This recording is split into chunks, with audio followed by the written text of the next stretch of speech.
चलो कैसे ठीक थे? है। चलो ठीक है, फिर स्टार्ट करते हैं। क्लियर है? देखो, सबसे पहले जो है ना, मैं कुछ कुछ जो इम्पोर्टेंट टॉपिक्स है आज क्या क्या देखेंगे वो मैं बता देता हूँ, एक बार ओवरव्यू दे देता हूँ।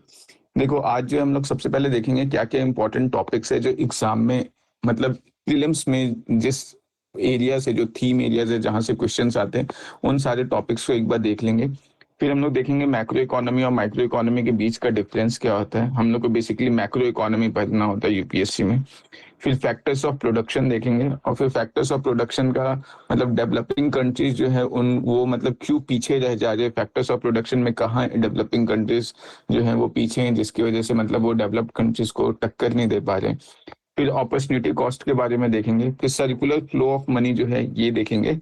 हॉउसहोल्ड्स देखेंगे क्या होता है, जब भी हम लोग इकोनॉमी में हाउसहोल्ड्स का बात करते हैं तो उसका मतलब क्या होता है, फर्म्स का मतलब क्या होता है, फैक्टर मार्केट क्या होता है, फैक्टर इनकम, फैक्टर पेमेंट, ये सब क्या है। फिर सर्कुलर फ्लो ऑफ इनकम है, ये हाउस होल्ड फर्म्स ये सब के बीच में किस तरीके से इनकम या मनी का सर्कुलेशन होता है, वो देखेंगे। और फिर हम लोग जो है प्राइस डिटर्मिनेशन देखेंगे, जिसमें दो कॉन्सेप्ट्स को हम लोग देखेंगे, एक कंज्यूमर सरप्लस, एक कंज्यूमर सेटिस्फैक्शन। और अगर टाइम मिला तो अपन डिमांड एंड सप्लाई को भी देखेंगे, लेकिन कोशिश करेंगे कंज्यूमर सेटिस्फैक्शन यहाँ तक तो अपन कर ही ले, ताकि कल अपन डिमांड एंड सप्लाई देखें और उसके बाद जो है फिर हम लोग नेशनल इनकम जो है ये स्टार्ट करेंगे। क्लियर है? आज जो है अपन अभी सबसे पहले जो है देख लेते हैं कौन कौन से इंपॉर्टेंट जो टॉपिक्स हैं जो यूपीएससी में, उन चीजों को। यहाँ पे देखो, एक चीज और मैं बता देता हूँ, ये क्लास जो है ना थोड़ा इंटरेक्टिव क्लास रहेगा, तो जहां पे भी समझ में नहीं आए, कोई भी ऐसा डाउट हो तो बीच क्लास में भी ऐसे पूछ सकते हो, बस मेरा स्टेटमेंट जो है वो खत्म होने देना। क्लियर है? जैसे, और अगर हो सके तो साथ साथ नोट डाउन अगर करते चलो तो वो भी अच्छा रहेगा। जैसे सबसे पहले मैं बता देता हूँ कौन कौन से इंपॉर्टेंट टॉपिक्स हैं जो इकोनॉमी में जहां से प्रीलिम्स में क्वेश्चन आते हैं, जो थीम एरियाज है जहां से क्वेश्चन आता है। क्लियर है? देखो, सबसे पहले जो इम्पोर्टेंट टॉपिक है वो है नेशनल इनकम हमारा। क्लियर है? ये जो नेशनल इनकम हो गया, यहाँ से क्वेश्चंस आते हैं, ये टर्मिनोलॉजीज वगैरह जो है ये यूज होता है। जैसे नेशनल इनकम में स्पेशली जो है हमारा जीडीपी हो गया, क्लियर है, या फिर जीएनपी हो गया, ये सब जितने भी हैं, आगे हम लोग ये सब देखेंगे कि एनडीपी क्या होता है, एनएनपी क्या होता है। ये सब जो है ये कॉन्सेप्ट्स इंपॉर्टेंट है, इवन बेसिक्स के लिए भी इंपॉर्टेंट है, और क्वेश्चंस भी नेशनल इनकम से आते हैं, जीडीपी डिफ्लेटर वगैरह ये सब क्वेश्चन आ रखा है। उसके बाद फिर हम लोग जो है फिस्कल पॉलिसी देखेंगे। ये जो फिस्कल पॉलिसी है, अगर शॉर्ट में बताऊं तो जो गवर्नमेंट है वो क्या क्या मेजर्स ले है मनी कंट्रोल को रोकने के लिए। एक्सपेंशनरी फिजिकल पॉलिसी क्या होता है, कॉन्ट्रैक्टरी फिजिकल पॉलिसी क्या होता है, ये सब जो है ये सब इंपॉर्टेंट है। इवन फिजिकल मेजर्स क्या क्या गवर्नमेंट ले रहा है, जैसे सपोज कर लो टैक्स वगैरह बढ़ाना या फिर टैक्स घटाना, ये सब जो है ये सब इंपॉर्टेंट टॉपिक्स है जहां से एग्जाम में क्वेश्चंस आता है। उसके बाद फिर एक जो है वो आरबीआई वगैरह हो गया। आरबीआई जो है ये बहुत इंपॉर्टेंट टॉपिक है, इवन मतलब इससे बहुत ऑफन मतलब क्वेश्चंस पूछा जाता है। जैसे यहाँ पे आरबीआई के फंक्शंस को लेकर के हो गया, इससे उतना ज्यादा क्वेश्चन तो नहीं आता, बट जो मॉनेटरी पॉलिसी है, अगर मैं बताऊं कि इकोनॉमी में one of the most important topic जिससे पीटी में क्वेश्चन आता है, तो वो मॉनेटरी पॉलिसी जो है आरबीआई का, ये बहुत ही ज्यादा इंपॉर्टेंट है। मॉनेटरी पॉलिसी में खास करके हम लोग देखेंगे जैसे सीआरआर होता है, ये बहुत इंपॉर्टेंट है। एसएलआर जो हो गया, यहाँ से क्वेश्चन आते हैं। रेपो रेट हो गया, रिवर्स रेपो रेट हो गया। क्लियर है? ये सब जो है यहाँ से क्वेश्चंस आते हैं, मतलब रेगुलर बेसिस पे आते हैं। उसके बाद फिर जैसे ओपन मार्केट ऑपरेशन हो गया, ये सब हम लोग अभी आगे देखेंगे। फिर जैसे बैंक रेट हो गया, ये सब वो टॉपिक्स हैं जहाँ से क्वेश्चंस बहुत ज्यादा आ रहे हैं। फिर देखो, जो मॉनेटरी पॉलिसी है, फिस्कल पॉलिसी है, इसके बीच में क्या रिलेशन है। यहाँ पे देखो, जो मॉनेटरी पॉलिसी होता है ना, ये जो गवर्नमेंट ऑफ इंडिया है, गवर्नमेंट क्या क्या मेजर्स लेता है मनी सप्लाई को कंट्रोल करने के लिए, इन्फ्लेशन को कंट्रोल करने के लिए, वो सब फिस्कल पॉलिसी में आते हैं। मॉनेटरी पॉलिसी में वो सब आते हैं जो बैंक्स जो स्टेप्स लेता है ताकि जो इन्फ्लेशन है या जो मनी सप्लाई है मार्केट में, उन सबको कैसे कंट्रोल किया जाए। तो इससे क्वेश्चन आता है कि मॉनेटरी सप्लाई और फिस्कल सप्लाई के बीच में क्या रिलेशन है। फिर जैसे बैंकिंग सर्विसेज हो गया आरबीआई में, फिर हम लोग आगे देखेंगे कि जो बैंकिंग सर्विसेज है, क्लियर है, इनसे क्वेश्चंस आता है। बैंकिंग सर्विसेज में खास करके अगर हम लोग देखें तो यहाँ पे हम लोग को सब कुछ डिटेल में देखना होगा कि शेड्यूल बैंक जो होता है वो क्या होता है। क्लियर है? शेड्यूल बैंक के बाद फिर जैसे इसी के सिमिलर नॉन शेड्यूल बैंक जो होता है वो क्या होता है। फिर हम लोग आगे देखेंगे कमर्शियल बैंक्स वगैरह के बारे में, ये बेसिकली टाइप्स ऑफ बैंक्स है, ये सबसे क्वेश्चंस आता है। क्लियर है? फिर आगे जो है वो हमारा फाइनेंशियल इंस्टीट्यूशंस वगैरह जो है, जैसे नाबार्ड वगैरह ये सब हो गया, ये सबसे क्वेश्चंस आते हैं। क्लियर है? ये सब टॉपिक जो है ये इंपॉर्टेंट थीम एरियाज है जहां से क्वेश्चन आता है। फिर एक जो बहुत इंपॉर्टेंट जो थीम एरियाज है जहां से यूपीएससी में अक्सर क्वेश्चन आता है, वो है हमारा बजट। ये बजट जो है, अगर मैं बोलूँ, ये पीटी पर्सपेक्टिव से भी और मेंस पर्सपेक्टिव से भी, दोनों से इंपॉर्टेंट है। अगर मैं बोलूँ मेंस में, तो हर साल गारंटीड मान सकते हो कि अगर तुमने बजट अच्छे से पढ़ा है तो बजट से 1 या 2 क्वेश्चंस तो पक्का मेंस में हर साल आ रहा है। और जो पीटी में बजट से जो क्वेश्चंस आते हैं, वो क्वेश्चंस बेसिकली टर्मिनोलॉजीज को लेकर के होते हैं। बजट का जो टर्मिनोलॉजीज है, वो सारे टर्मिनोलॉजीज बहुत अच्छे से क्लियर होने चाहिए। जैसे टर्मिनोलॉजीज मतलब क्या, जैसे सपोज कर लो, मतलब पता होना चाहिए अच्छे से कि रिवेन्यू रिसीप्ट क्या होता है। क्लियर है? रिवेन्यू रिसीट जो हो गया, इसके बारे में कैपिटल रिसीट जो है वो क्या होता है, ये रिवेन्यू जो एक्सपेंडिचर है, ये पता होना चाहिए अच्छे से क्या होता है। फिर उसी तरीके से कैपिटल रिसीट हो गया, कैपिटल एक्सपेंडिचर हो गया, ये सब जो है ये सब बहुत इंपॉर्टेंट टॉपिक है। ये सबसे क्वेश्चंस काफी ज्यादा आते हैं। क्लियर है? जितने भी बजट में जो टर्मिनोलॉजीज हैं, ये सारे को बहुत अच्छे से ध्यान में रखना है। इन सब का जो डेफिनेशन है, इन सब के बीच का जो डिफरेंस है, इन पे बहुत बार मतलब क्वेश्चन पूछा गया, और ये मतलब बहुत फेवरेट टॉपिक है इन सब से क्वेश्चंस पूछना। फिर जैसे आगे हम लोग बजट में, फिर आगे हम लोग देखेंगे जो टैक्सेशन है, जो टैक्स सिस्टम है, वो थोड़ा इंपॉर्टेंट टॉपिक है। बहुत ज्यादा इंपॉर्टेंट तो नहीं, लेकिन फिर भी इंपॉर्टेंट है। अभी अगर मैं 2 टॉपिक जो बोलूं जिस जो बहुत ही ज्यादा इंपॉर्टेंट है, तो वो हमारा एक आ जाता है मॉनेटरी पॉलिसीज, जो बहुत ही ज्यादा इंपॉर्टेंट है। ये मतलब one of the favourite topic है। और दूसरा जो बहुत ही ज्यादा इंपॉर्टेंट है, वो हमारा बजट। ये 2 टॉपिक तो बहुत अच्छे से होना चाहिए। क्लियर है? फिर टैक्सेशन सिस्टम जो है, इसमें खास करके जैसे जीएसटी हो गया, ये इसमें क्या क्या चेंजेस आ रहे हैं, ये सब जीएसटी से लेकर के क्वेश्चन अक्सर पूछ लिया जाता है। जो भी करंट चेंजेस जीएसटी वगैरह में हो रहा है, उसको एक बार देख लेना। फिर जैसे डायरेक्ट टैक्स हो गया, क्लियर है, ये थोड़ा इंपॉर्टेंट है। डायरेक्ट टैक्स क्या है, इनडायरेक्ट टैक्स क्या है, कौन कौन से टैक्सेस डायरेक्ट टैक्स आते हैं, कौन कौन से इनडायरेक्ट टैक्स आते हैं, ये सब। फिर अगर जैसा भी मैंने बताया ना, जो बहुत इंपॉर्टेंट टॉपिक में, एक तो मैंने ये मॉनेटरी पॉलिसी बताया, दूसरा जो है वो बजट बताया, तीसरा जो एक बहुत इंपॉर्टेंट टॉपिक है, वो ध्यान में रख लो, इन्फ्लेशन। ये टॉपिक भी बहुत ही ज्यादा मतलब इम्पोर्टेंट है, और यूपीएससी इससे अक्सर क्वेश्चंस पूछ लेता है। जैसे इन्फ्लेशन में पूछ सकता है कि डिमांड एंड सप्लाई का क्या कॉन्सेप्ट है, उस कॉन्सेप्ट से क्वेश्चंस बहुत बार पूछा गया है। क्लियर है? Demand and supply. उसके बाद फिर जैसे इन्फ्लेशन को लेकर के हो सकता है कि इन्फ्लेशन का जो कॉजेज है, क्या कॉज है, इन सब से इस कॉन्सेप्ट से क्वेश्चन आ जाता है। या फिर इफेक्ट जो है इन्फ्लेशन का, क्या क्या इफेक्ट होगा, इस कॉन्सेप्ट को यूज करके क्वेश्चन आ सकता है। या फिर टाइप ऑफ इन्फ्लेशन, इससे तो उतना ज्यादा नहीं आता, बट हम लोग एक बार देख लेंगे। बट इन्फ्लेशन का क्या कॉज है, इस कॉन्सेप्ट पे क्वेश्चन बहुत बार पूछा गया, इफेक्ट पे क्वेश्चन पूछा गया, डिमांड एंड सप्लाई पे क्वेश्चन पूछा गया।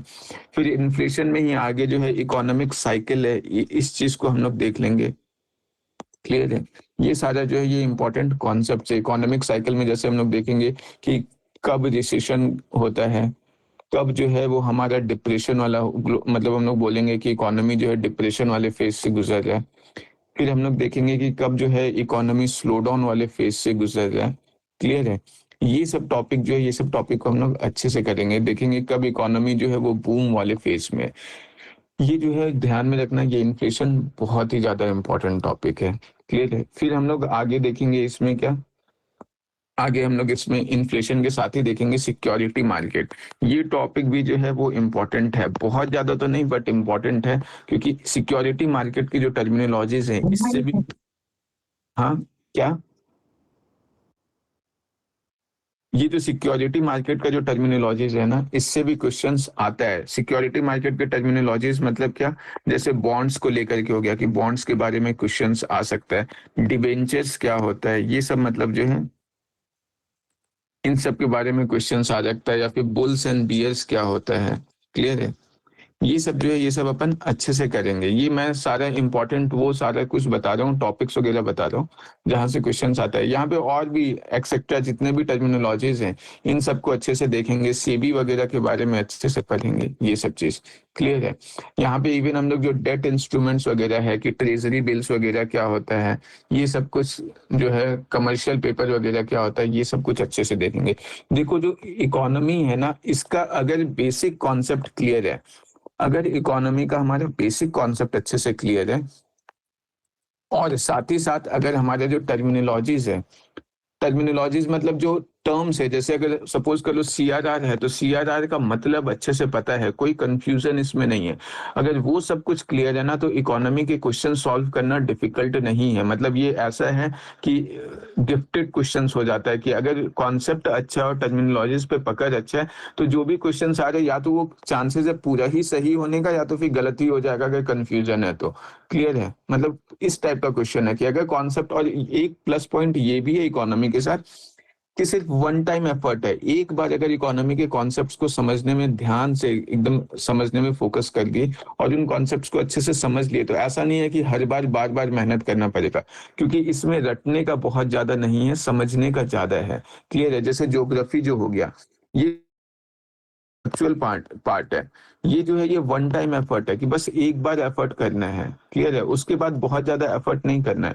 बट कुछ कुछ टॉपिक्स ऐसा है जैसे हिस्ट्री हो गया, ये सब में रेगुलर बार बार एफर्ट करते रहना पड़ेगा, क्योंकि बहुत कुछ है जो याद करना है, फिर भूल भी सकते हो। हाँ, हालांकि स्टोरी का हिस्ट्री जो है वो कभी मतलब नहीं भूलोगे, की कहानी कभी नहीं भूलोगे, बट ऐसे भूल सकते हो। बट अगर मैं बोलूं कि दो टॉपिक जो बहुत ही ज्यादा इजी है, उसमें से एक जो है वो हमारा इकोनॉमी है और दूसरा जो है वो ज्योग्राफी है। ये दोनों का अगर कॉन्सेप्ट क्लियर है तो इन दोनों के क्वेश्चंस का गलत होने का चांसेस बहुत कम है। बाद में पॉलिटी वगैरह तो इजी होता ही है। क्लियर है, और मैंने पीटी के प्रिपरेशन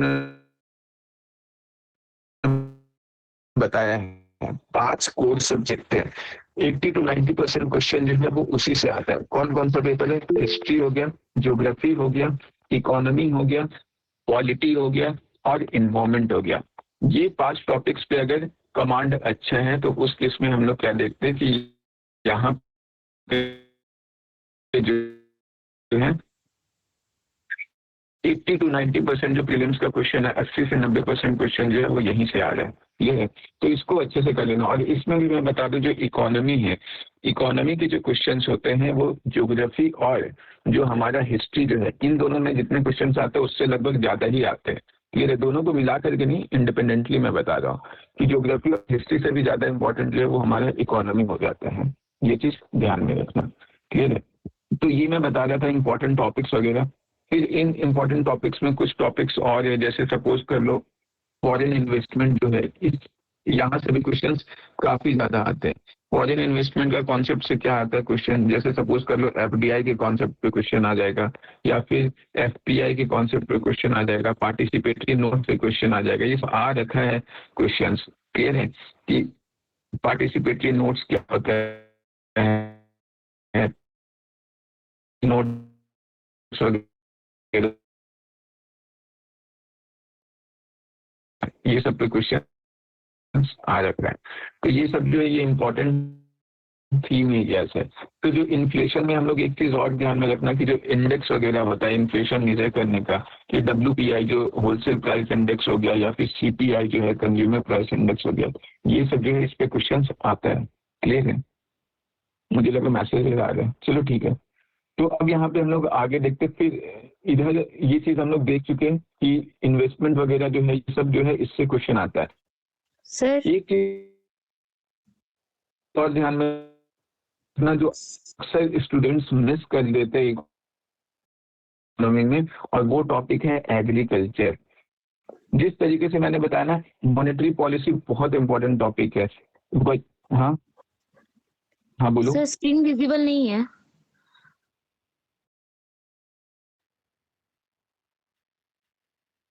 बोलो। सर वॉइस ग्लिच कर रहा है आपका। और सर स्क्रीन भी विजिबल नहीं है।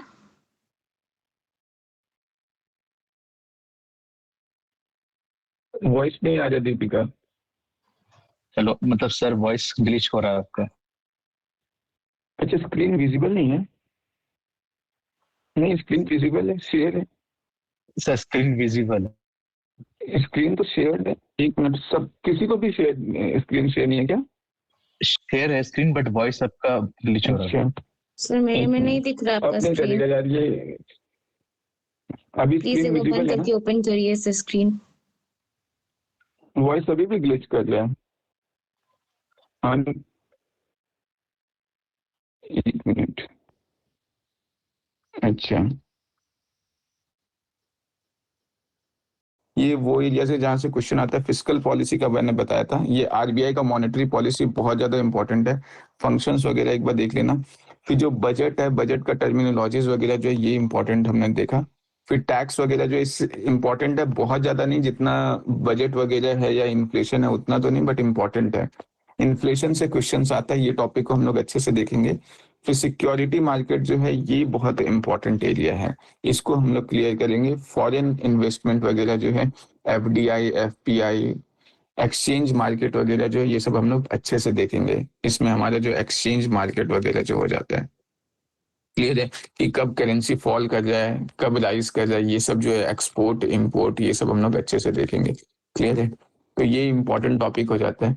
फिर एक जो मैं बता रहा था कि बहुत इंपॉर्टेंट टॉपिक है जो अक्सर स्टूडेंट्स जो है वो मिस कर देते हैं, वो है एग्रीकल्चर। ये जो इकोनॉमिक एग्रीकल्चर है, इससे जो क्वेश्चन है वो हर साल कभी एक, कभी दो, कभी तीन, ऐसे ऐसे क्वेश्चंस आते हैं।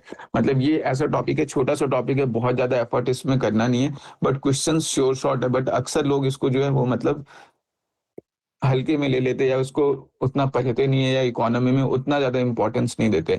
बट एग्रीकल्चर में ध्यान में रखना, इसमें जो करंट अफेयर है एग्रीकल्चर टॉपिक का, ये अच्छे से कर लेना। करंट अफेयर के साथ साथ जैसे खास करके एमएसपी वगैरह जो है, एमएसपी में गवर्नमेंट जो है क्या क्या मतलब रूल रेगुलेशन ला रहा है, कब बढ़ा रहा है, कब घटा रहा है, किन प्रोडक्ट्स पे बढ़ा रहा है, तो एमएसपी वगैरह अच्छे से कर लेना। यहाँ पे एमएसपी से रिलेटेड खास करके जो भी मतलब कौन एमएसपी डिक्लेयर करता है, ये सब जो कुछ भी है ये सब अच्छे से करना होगा। ये बहुत इजी टॉपिक है एग्रीकल्चर, और श्योर शॉर्ट क्वेश्चन है। इवन मतलब अगर मैं मेंस में बोलूँ, एग्रीकल्चर का वेटेज तो बहुत ही ज्यादा है। मेंस में हर साल मतलब जो है 30 से 40 मार्क्स का क्वेश्चन सिर्फ और सिर्फ एग्रीकल्चर से आ रहा है। और इस क्वेश्चन में बहुत, इस टॉपिक में बहुत ज्यादा ऐसा कुछ समझने जैसा है नहीं, इजी टू अंडरस्टैंड है। इवन मतलब बहुत डिटेल में पढ़ने का जरूरत भी नहीं है, आसानी से हो जाता है। तो इन टॉपिक्स को अच्छे से करना है। अब जो है अब हम लोग स्टार्ट करते हैं। ये जो था ये एक बेसिक ओवरव्यू था कि क्या क्या हम लोग को पढ़ना है, क्या क्या इंपॉर्टेंट थीम एरियाज हैं।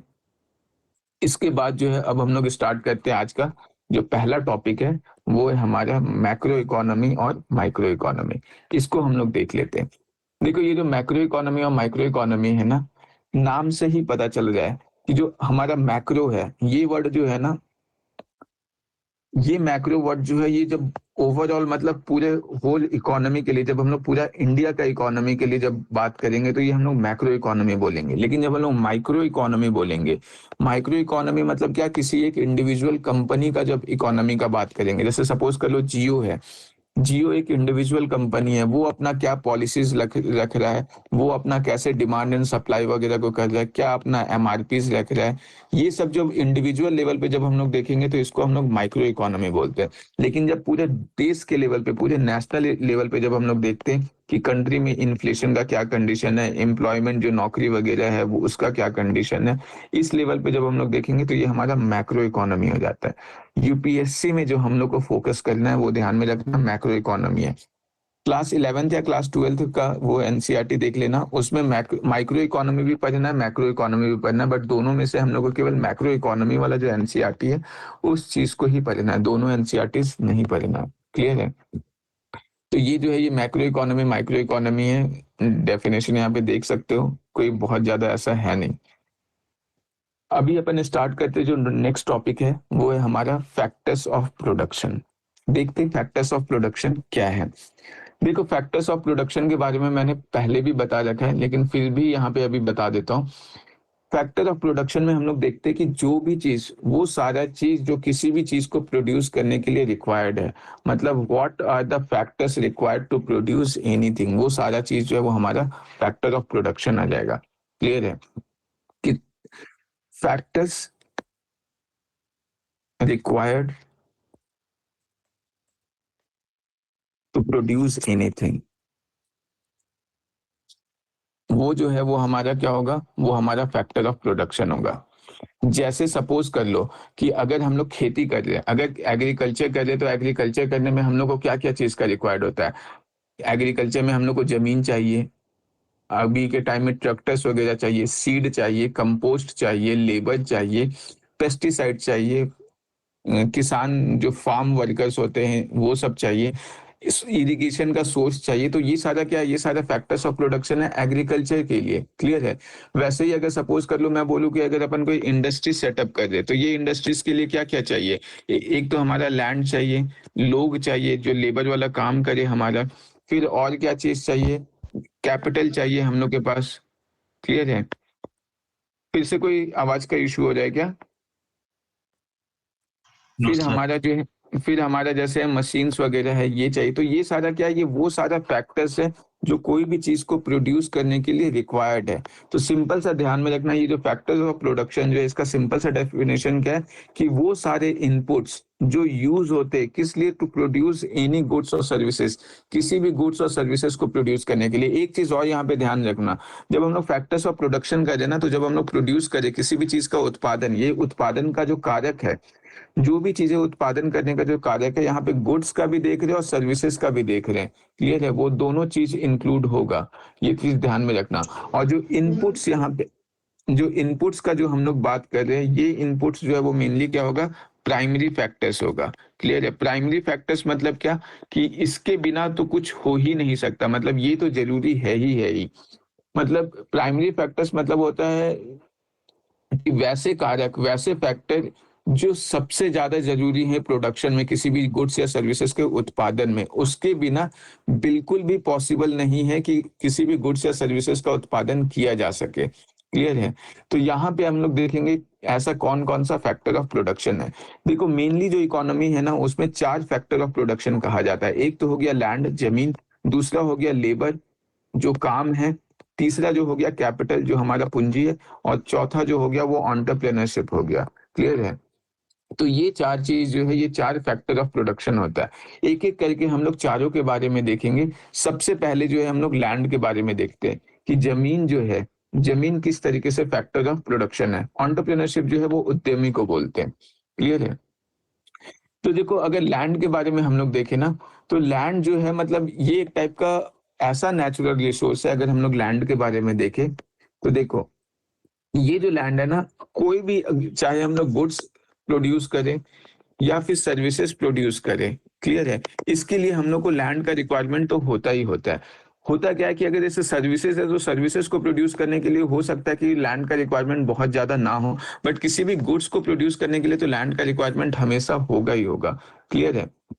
वो चाहिए। सर्विसेज में हो सकता है कि जैसे अगर सपोज कर लो मतलब मैं अभी पढ़ा ही रहा हूँ, तो ये काइंड ऑफ सर्विस है जो मैं प्रोड्यूस कर रहा हूँ। इस सर्विस के लिए हो सकता है बहुत ज्यादा ऐसा मतलब एक्स्ट्रा कोई लैंड का जरूरत ना हो, मैं अपने घर पे बैठा हूँ और यहाँ से बैठे ऑनलाइन ऐसे पढ़ा रहा हूँ, तो ऐसे सर्विसेज में बहुत ज्यादा लैंड का रिक्वायरमेंट नहीं होता, बट इन जनरल जो है वो होता है। क्लियर है। फिर एक चीज और देख लो, जो भी मुझे लैंड चाहिए, ये जो लैंड चाहिए, इस लैंड, ये लैंड का खासियत क्या है कि ये लैंड जो है ये पैसिव फैक्टर ऑफ प्रोडक्शन है, मतलब ये जमीन का खुद में कोई इस्तेमाल नहीं है। क्लियर है। ये चीज ध्यान में रखना, ये जो है ये हमारा क्या है, पैसिव फैक्टर ऑफ प्रोडक्शन है। ये जमीन का खुद में कोई इस्तेमाल नहीं है जब तक उस जमीन को हम यूज ना करें, मतलब जमीन तो जो है वो खुद में पड़ा हुआ है। क्लियर है। वो जमीन फैक्टर ऑफ प्रोडक्शन का काम तभी करेगा जब उस जमीन को हम लोग या तो मतलब कुछ यूटिलाइज करें, जो ह्यूमन स्किल है या ह्यूमन ब्रेन है वो उस जमीन को यूटिलाइज करे। जैसे सपोज कर लो एक प्लॉट है जो पूरा जंगल जैसा कुछ ऐसा पड़ा हुआ है, इंसान आया उस पर खेती करना स्टार्ट किया और उससे कुछ प्रोड्यूस करना स्टार्ट किया, तो वो जो है वो अब क्या हुआ, तब वो फैक्टर ऑफ प्रोडक्शन में इंक्लूड हो जाता है। ऐसे तो वो ऐसे पड़ा हुआ था, वो जमीन पे हम लोग कोई फैक्ट्री स्टेब्लिश किए, तब वो क्या है, वो लैंड फैक्टर ऑफ प्रोडक्शन में इंक्लूड हो गया। मतलब यहाँ पे ध्यान में रखना है कि लैंड जो है वो खुद में एक पैसिव फैक्टर ऑफ प्रोडक्शन है। पैसिव फैक्टर ऑफ प्रोडक्शन कहने का मतलब क्या है कि उस जमीन का खुद में कोई ऐसा काम नहीं, मतलब वो खुद में यूजलेस है। Land on its own is useless. Clear है। It is not used as a मतलब until and unless it is not used as a resource by humans. तो ये चीज ध्यान में रखना है क्या, कि लैंड ऑन इट्स ओन जो है land on its own is useless. ये चीज ध्यान में रखना। इसीलिए यहाँ पे हम लोग क्या बोलते हैं, लैंड को जो है वो पैसिव फैक्टर ऑफ प्रोडक्शन बोलते हैं। अब जैसे सपोज कर लो मुझे कोई भी फैक्ट्री सेटअप करने के लिए एक जमीन चाहिए। अगर ये जमीन मुझे चाहिए तो उसके लिए क्या होगा, मैं किसी से लैंड लूंगा। अब ये जो मुझे लैंड देगा बदले में, उस जमीन के बदले में क्या होगा, उस इंसान को मैं क्या दूंगा, जो दूंगा उसे बोलते हैं रेंट। क्लियर है कि मैं क्या दे रहा हूँ, रेंट दे रहा हूँ। बस यहाँ पे इकोनॉमी की भाषा में इतना समझना है कि जमीन के बदले में जो भी हम लोग को इनकम मिलता है, मतलब अगर सपोज कर लो मेरे पास जमीन है, मैं अपना जमीन किसी को दे रहा हूं, उसके बदले में जो कुछ भी मुझे मिलेगा उसको इकोनॉमी में हम लोग क्या बोलते हैं, रेंट बोलते हैं। कि लैंड का रिवॉर्ड क्या है, तो रिवॉर्ड जो है वो हमारा रेंट है। ये चीज ध्यान में रखना। क्लियर है। अब एक चीज और देखो, ये जो लैंड है वो क्या, इसका क्वांटिटी जो है वो अनलिमिटेड है क्या, ये तो लिमिटेड ही क्वांटिटी में है। तो क्वांटिटी जो है वो लैंड का क्या है, लिमिटेड है। अब लिमिटेड क्वांटिटी होने की वजह से क्या होगा, जो भी चीज लिमिटेड होता है उसका मतलब क्या है, उसका हमेशा सप्लाई तो लिमिटेड है। और अगर किसी भी चीज का सप्लाई लिमिटेड है, जब पता है कि मार्केट में उतना ही सेव है, तो उस केस में क्या होगा, और अगर खरीदार करने वाले, खरीदने वाले लोग ज्यादा हैं, तो जो सेव बेचने वाला है वो क्या करेगा, वो दाम बढ़ाएगा। वो जितना चाहे उतना दाम बढ़ा सकता है। तो एक चीज ध्यान में रखना, लैंड क्योंकि इसका क्वांटिटी लिमिटेड है, तो ये जो है इसका प्राइस क्या होगा, हमेशा इंक्रीज ही करता है इन जनरल। क्लियर है कि इन जनरल जमीन का प्राइस क्या होगा, हमेशा इंक्रीज ही करेगा, घटने का चांसेस हमेशा कम ही रहता है। इसलिए देखो अक्सर सुनते आते होंगे कि जो दादा परदादा जो जमीन खरीदते थे, उस टाइम का जो जमीन का वैल्यू था, फिर जो पापा जब खरीदे तो उस टाइम का जमीन का वैल्यू और बढ़ा। हम लोग के टाइम अगर पता करोगे तो वो और भी ज्यादा बढ़ेगा। क्यों, क्योंकि लैंड का क्वांटिटी क्या है, फिक्स है, और जो खरीदार हैं, जो लोग हैं, वो क्या हो रहे, वो लगातार बढ़ते ही जा रहे।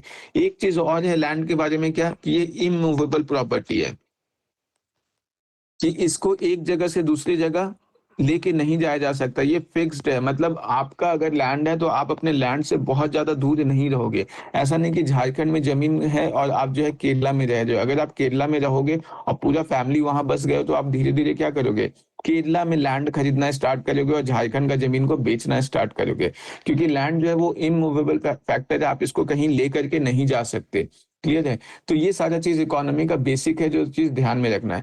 एक और चीज मैं बता देता हूँ, जो लैंड से लोग अक्सर कंफ्यूज कर जाते हैं, कि लैंड का मतलब अक्सर लोग समझ जाते हैं इकोनॉमी में कि लैंड का मतलब क्या है, सिर्फ और सिर्फ जमीन ही है। ये चीज ध्यान में रखना। अगर सपोज कर लो आपका खुद का अगर एक तालाब है, तो ये भी जो है ये लैंड में ही आएगा। क्लियर है। अगर आपका मतलब जमीन है, अगर सरकार का कोई जमीन है, उस जमीन में जो मिनरल्स पाए जा रहे हैं, ये सब चीज भी जो है, ये सब चीज भी लैंड्स में ही आएगा। मतलब केवल जमीन ही नहीं होता, मिनरल्स हो गया, पेट्रोलियम प्रोडक्ट्स हो गया, ये सब,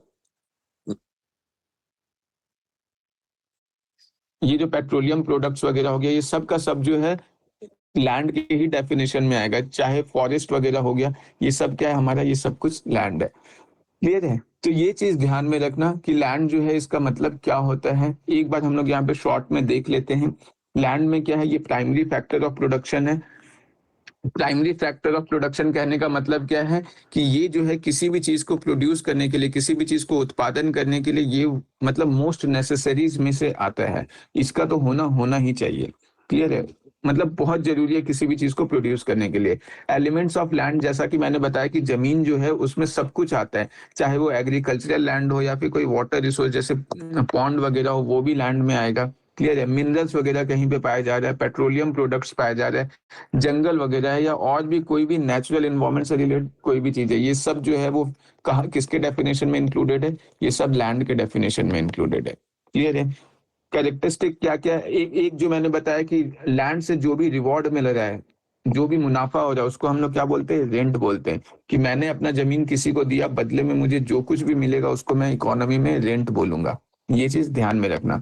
फिर की कैरेक्टरिस्टिक्स क्या क्या है, मैंने बताया कि सप्लाई ऑफ लैंड जो है वो क्या लिमिटेड है, बहुत ज्यादा है नहीं, जिसकी वजह से बार्गेनिंग पावर जो होगा वो क्या होगा, बहुत ही हाई होगा।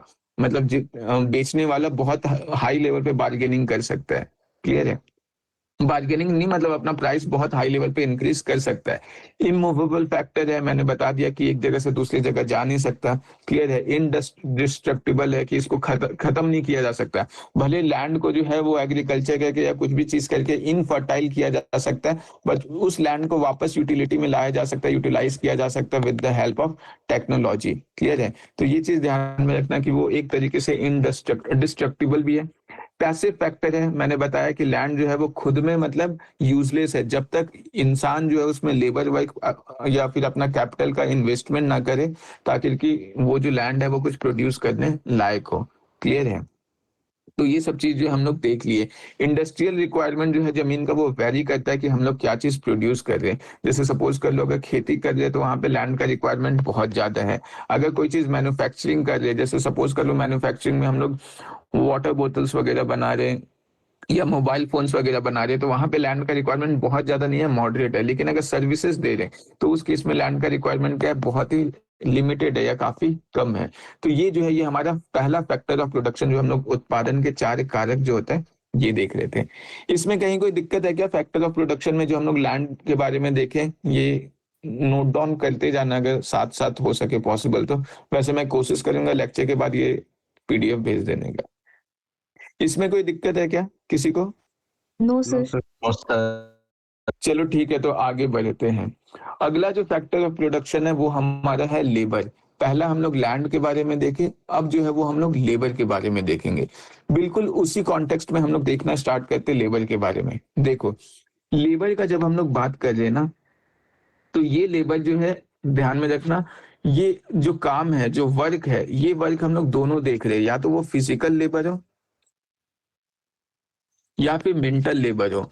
दोनों टाइप का लेबर जो है वो इंक्लूड दोनों टाइप का लेबर जो है वो इंक्लूड होता है जब हम लोग लेबर का बात करते हैं इकोनॉमी में। ऐसा नहीं कि बस फिजिकल लेबर, क्योंकि हम लोग का ध्यान से आता है हम लोग लेबर वगैरह जो उन लोग को बोलते हैं जो फिजिकल वर्क करते हैं, बट यहाँ पे फिजिकल लेबर हो गया, मेंटल वर्क हो गया, दोनों का दोनों लेबर में आता है। जैसा हम लोग वहां पे देख रहे थे कि लैंड के केस में क्या होता था, अगर हम अपना लैंड जो है किसी को प्रोवाइड कर रहे हैं तो उस केस में हम वहां पे क्या बोलते थे कि बदले में जो हमको मिलेगा उसको रेंट बोलते थे। यहाँ पे जो रिवॉर्ड मिलता है, अगर हम कोई लेबर वर्क अपना कर रहे हैं और बदले में जो हमको रिवॉर्ड मिलेगा उसको हम लोग बोलेंगे या तो वेजेस या फिर सैलरी। वेजेस और सैलरी में क्या डिफरेंस है?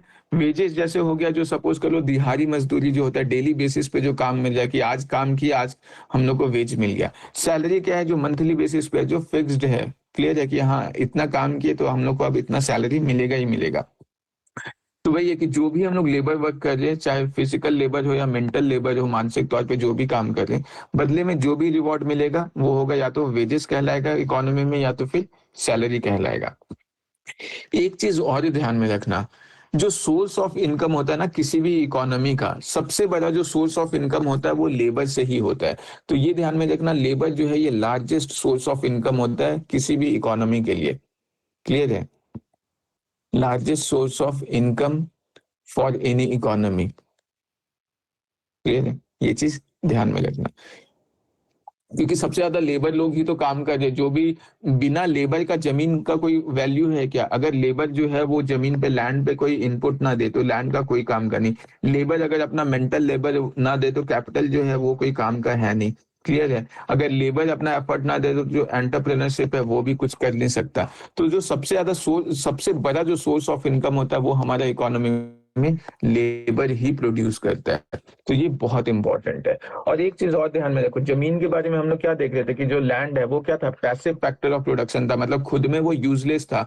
जब तक लेबर अपना एफर्ट ना दे तब तक जमीन का कोई वैल्यू नहीं था। लेकिन लेबर के केस में क्या है कि लेबर जो है वो एक्टिव फैक्टर ऑफ प्रोडक्शन है। क्लियर है। Active factor of production. Active factor of production कहने का मतलब क्या है कि लेबर खुद में यूजलेस नहीं है। क्लियर है। ये जो है खुद में मतलब कुछ ना कुछ काम कर लेता है, तो ये एक्टिव फैक्टर ऑफ प्रोडक्शन है। ऐसा नहीं कि लेबर को तुम छोड़ दो तो वो कोई काम का नहीं, लेबर तब भी कुछ ना कुछ अपना काम कर लेगा। तो इसीलिए इसको एक्टिव फैक्टर ऑफ प्रोडक्शन बोलते हैं। एक चीज और ध्यान में रखो, जैसा हम लोग लैंड के केस में देख रहे थे ना, कि लैंड के केस में हम लोग क्या देखे थे, कोई भी जमीन जो है वो क्या है, मतलब उसका सप्लाई क्या था, लिमिटेड था, कि दुनिया में जमीन जो है वो लिमिटेड ही है, और उसका जो कंज्यूमर है, जो लोग जमीन का इस्तेमाल करना चाहते हैं वो लोग क्या है, वो तो ज्यादा है और वो लगातार बढ़ते ही जा रहे हैं और जमीन का क्वांटिटी फिक्स्ड है। लेबर के केस में ऐसा नहीं है। लेबर के केस में देखो होता क्या है कि एक इंसान जो है वो अब पूरे लाइफ पूरे जिंदगी भर काम नहीं कर सकता, वो फिक्स्ड टेन्योर फिक्स्ड ड्यूरेशन में ही काम कर सकता है। जैसे मान लो कोई भी इंसान जो है अगर बहुत कम उम्र से भी काम करना स्टार्ट कर जाए तो 14 साल से लेकर के हो सकता है 65 to 70 ईयर्स तक, इतने ही साल तक काम कर सकता है। जिंदगी भर काम नहीं कर सकता वो, क्लियर है। कोई भी इंसान अपना लेबर वर्क को जो है वो स्टोर भी नहीं कर सकता। जैसे होता है ना कि हम स्टोर कर ले कि चलो ठीक है हम 20 साल काम नहीं करते तो वो 20 साल का जो लेबर है मेरा स्टोर है। हम काम करें या ना करें, मेरा जो एफर्ट है वो अपने आप खत्म होता ही जाएगा, क्लियर है। तो इसका मतलब क्या है कि लेबर को कोई भी इंसान स्टोर नहीं किया जा सकता, कर सकता है। अगर इसका उपयोग नहीं किया गया तो लेबर जो है वो तो खत्म हो जाएगा एक टाइम के बाद। अगर कोई चीज एक टाइम के बाद खत्म हो जाएगा, इसका मतलब उसका बार्गेनिंग पावर क्या होगा, बहुत कम होगा, क्लियर है। बार्गेनिंग पावर कम करना मतलब क्या, कि ये जो है अपने मन से लेबर जो है मन चाहा सैलरी नहीं रख सकता। इसको हमेशा जो एम्प्लॉयर है उसके हिसाब से चलना पड़ेगा, क्लियर है। इसका मतलब लेबर का जो बार्गेनिंग पावर है वो क्या है, लो है। The power of bargaining is low.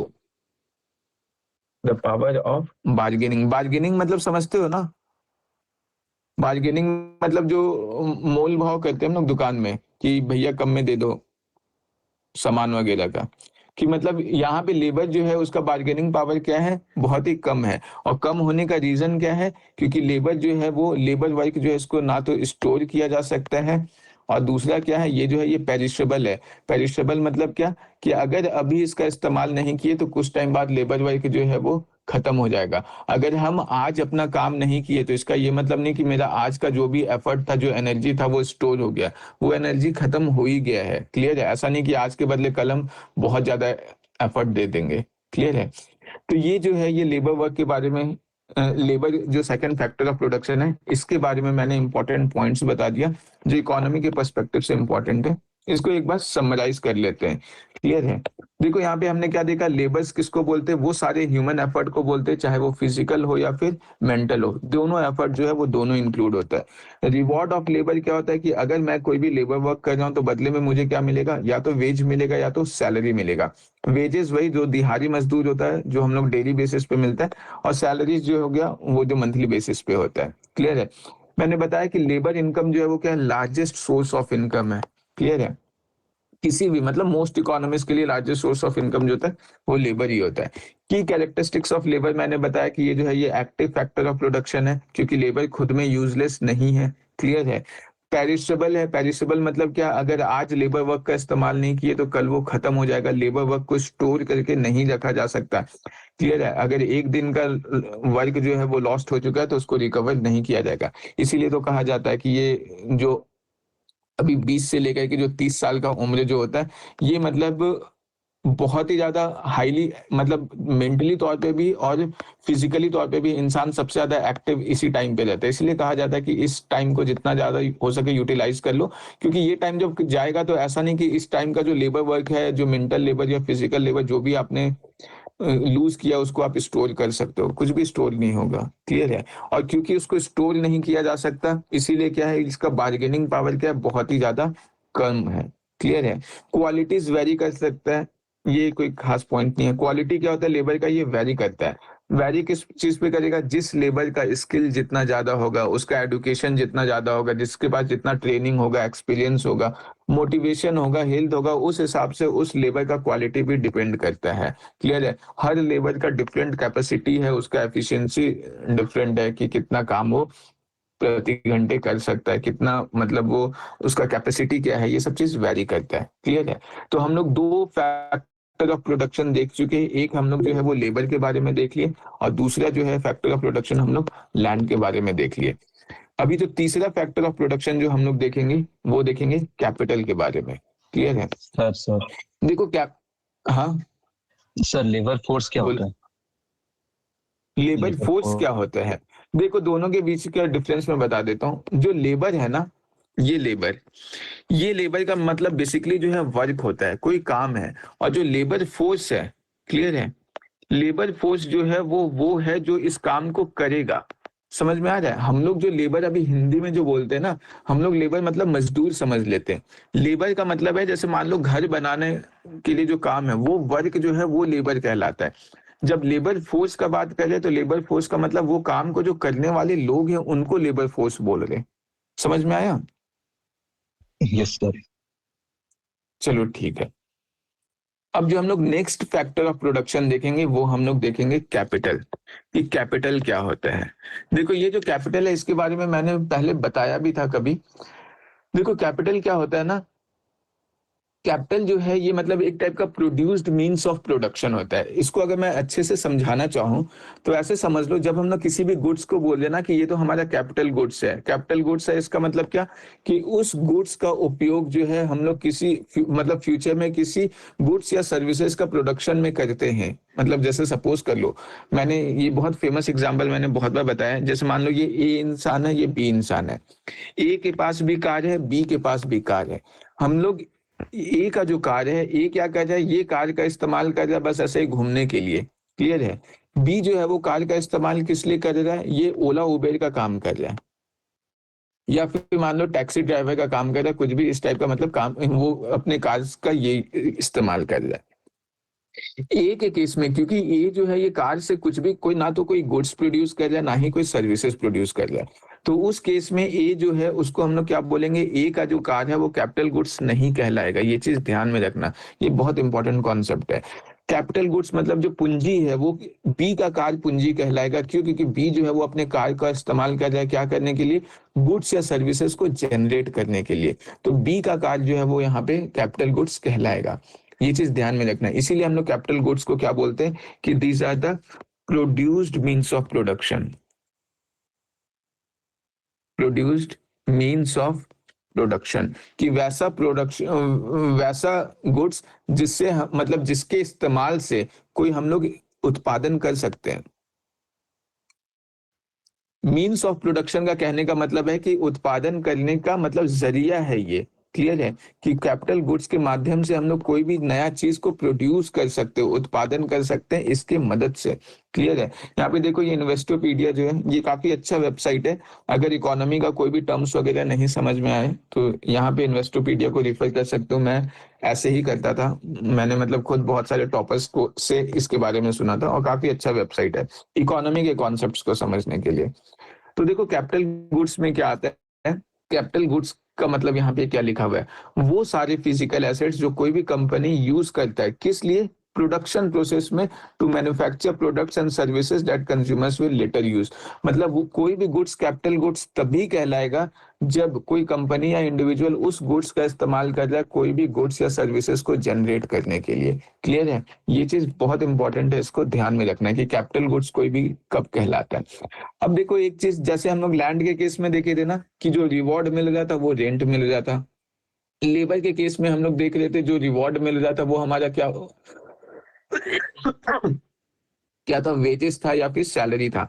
यहाँ पे जब हम लोग बोलेंगे रिवॉर्ड जो मिल रहा है, इस रिवॉर्ड को हम लोग क्या बोलेंगे, इंटरेस्ट बोलेंगे। ये चीज ध्यान में रखना कि जब हम लोग बोलेंगे कि कैपिटल गुड्स के बदले में, मतलब हम अगर किसी इंसान के पास कोई कैपिटल गुड्स है, वो कैपिटल गुड्स किसी को दे रहा है तो बदले में उसको जो मिलेगा उस चीज को हम लोग क्या बोलते हैं, इंटरेस्ट बोलते हैं। इकोनॉमी में इंटरेस्ट का मतलब ये है।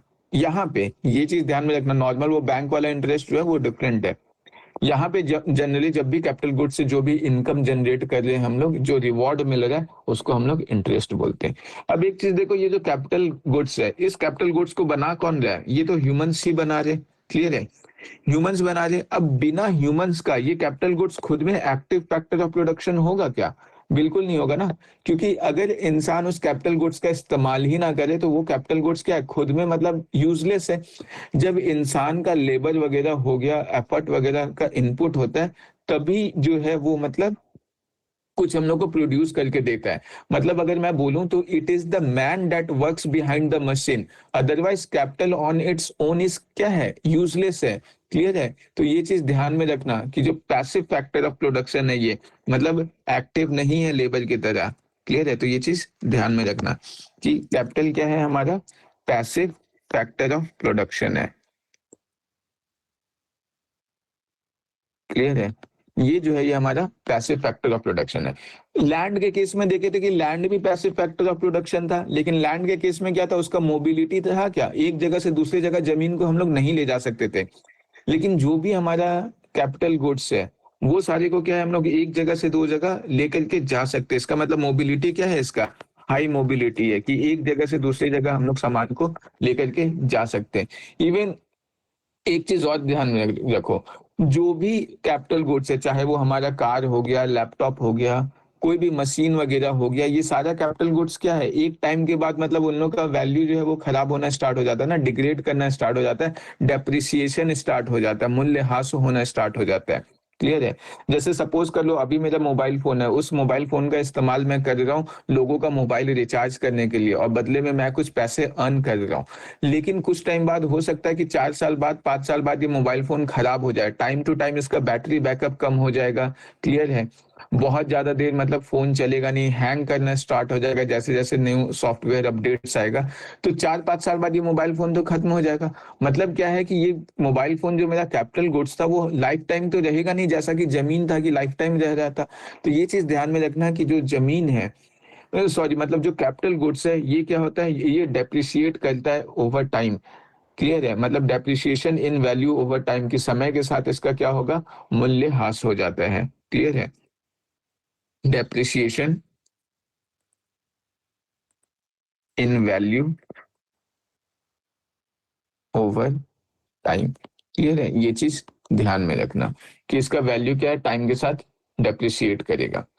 तो ये जो था ये हमारा कैपिटल गुड्स के बारे में था। एक बार शॉर्ट में हम लोग देख लेते हैं ये कैपिटल गुड्स क्या है। जैसा कि मैंने बताया क्या कि कैपिटल गुड्स क्या है, प्रोड्यूस्ड मींस ऑफ प्रोडक्शन है, कि ये वो कारक है जिसके माध्यम से हम लोग मतलब कोई गुड्स या सर्विसेज प्रोड्यूस कर रहे हैं। तभी किसी भी गुड्स को हम लोग कैपिटल तभी बोलेंगे, पूंजी तभी बोलेंगे जब उसका इस्तेमाल करके हम लोग भविष्य में कोई नया सामान का उत्पादन कर सकते हैं या करते हैं जिसका इस्तेमाल कंज्यूमर लोग करेगा।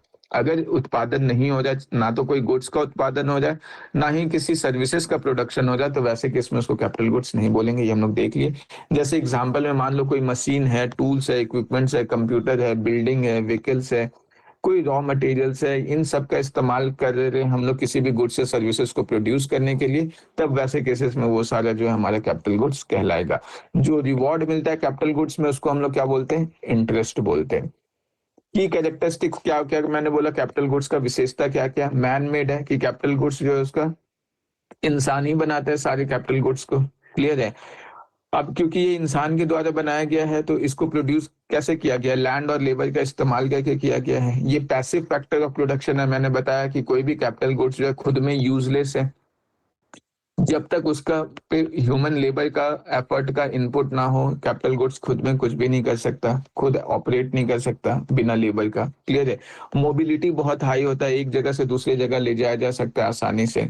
सप्लाई जो है वो वेरी करता है, डिमांड डिपेंड करता है कि मतलब हम लोग का क्या यूज है, उस हिसाब से। जैसे सपोज कर लो जैसे लैंड है, लैंड का सप्लाई जो है वो क्या है, बहुत ही लिमिटेड है। कैपिटल गुड्स का सप्लाई जो है वो बढ़ भी सकता है, घट भी सकता है, डिपेंड करता है कि मतलब हम लोग क्या इन्वेस्ट कर रहे हैं कब। जैसे सपोज कर लो जैसे एक टाइम कैलकुलेटर था, उसका सप्लाई क्या था, बहुत ज्यादा रिक्वायर्ड था, लेकिन अब कैलकुलेटर का सप्लाई क्या है, वो घट चुका है क्योंकि उसका रिक्वायरमेंट घट गया। क्लियर है? तो कैपिटल गुड्स का सप्लाई जो है वो वेरी करते रहता है सिचुएशंस के हिसाब से। फिर मैंने बताया कि कैपिटल गुड्स जो है उसमें डेप्रिसिएशन आने का चांसेस होता है, सब्जेक्ट टू डेप्रिसिएशन होता है। जैसे वियर एंड टीयर होगा, मतलब वही टाइम के साथ डिग्रेड करना स्टार्ट होगा, डेप्रिसिएट करना स्टार्ट हो जाएगा। क्लियर है? या बहुत सारा कोई टेक्नोलॉजिकल ऐसा चेंजेस आता है, जैसे भी मैंने बताया कि कैलकुलेटर है, इसका इस्तेमाल पहले बहुत होता था, या कीपैड फोन है, ये भी एक कैपिटल गुड्स था एक टाइम पे। कॉल मार्केट वगैरह में इसका इस्तेमाल होता था, कीपैड फोन वगैरह का।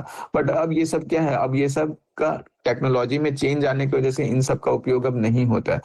क्लियर है? सबका किसने रिप्लेस कर दिया, मोबाइल फोन्स वगैरह ने रिप्लेस कर दिया। जो पर्सनल कंप्यूटर्स होता था उसको लैपटॉप बहुत हद तक रिप्लेस कर चुका है। तो मतलब इस तरीके से क्या है कि इनका डिमांड वगैरह भी जो है वो घटते रहता है। क्लियर है? तो ये जो है ये मेन हम लोग कैपिटल गुड्स के बारे में देखे। यहाँ तक क्लियर है? कैपिटल गुड्स, डाउट है हाँ बोलो। सर, फिक्स्ड कैपिटल और वर्किंग कैपिटल में डिफरेंस क्या है? देखो फिक्स्ड कैपिटल और वर्किंग कैपिटल के बारे में पूछ रहे हो। Yes sir. देखो जैसे सपोज कर लो, जब हम मतलब वर्किंग कैपिटल बोल रहे हैं ना, इसको एक बार क्रॉस वेरीफाई मैं कर लूंगा, लेकिन फिर भी मैं बता दे रहा हूँ जहां तक मुझे पता है। देखो जो वर्किंग कैपिटल है ना, ये उस चीज में आ जा रहा है, जैसे सपोज कर लो अभी जो है मतलब मेरे पास कोई भी ऐसा जैसे सपोज कर लो मैं मेरे पास अभी कार है, और इस कार का अभी मैं एट प्रेजेंट गुड्स या सर्विसेज को जनरेट करने का मैं इस्तेमाल कर रहा हूँ। क्लियर है। तो ये जो हो गया, ये अभी मेरा क्या हो गया, ये मेरा वर्किंग कैपिटल हो गया कि एट प्रेजेंट जो है इसका भी इस्तेमाल हो रहा है। क्लियर है। तो ये जो हो गया ये हमारा वर्किंग कैपिटल में आ जाएगा। लेकिन जब मैं बोलूंगा कोई भी चीज जो है वो फिक्स्ड कैपिटल है, इसका मतलब क्या है कि वो मतलब इन जनरल अगर ऐसे देखा जाए तो किसी भी कैपिटल को हम लोग फिक्स्ड नहीं बोल सकते। बट फिक्स्ड बोलने का मतलब क्या कि बहुत ही लॉन्ग टर्म में वो अभी मतलब कैपिटल जो है वो स्थिर है, मतलब वो अभी यूज्ड में ही होगा, और अभी तो यूज हो ही रहा है और आने वाले टाइम में भी बहुत लंबे समय तक उसका यूज होगा। जैसे सपोज कर लो मतलब मैंने कोई ऐसा इंडस्ट्री सेटअप कर दिया है, कोई जमीन है वहां पे मैंने कोई फैक्ट्री सेटअप कर दिया है, और ये फैक्ट्री का लाइफ जो है वो मान लो 25 से 30 साल के आसपास है।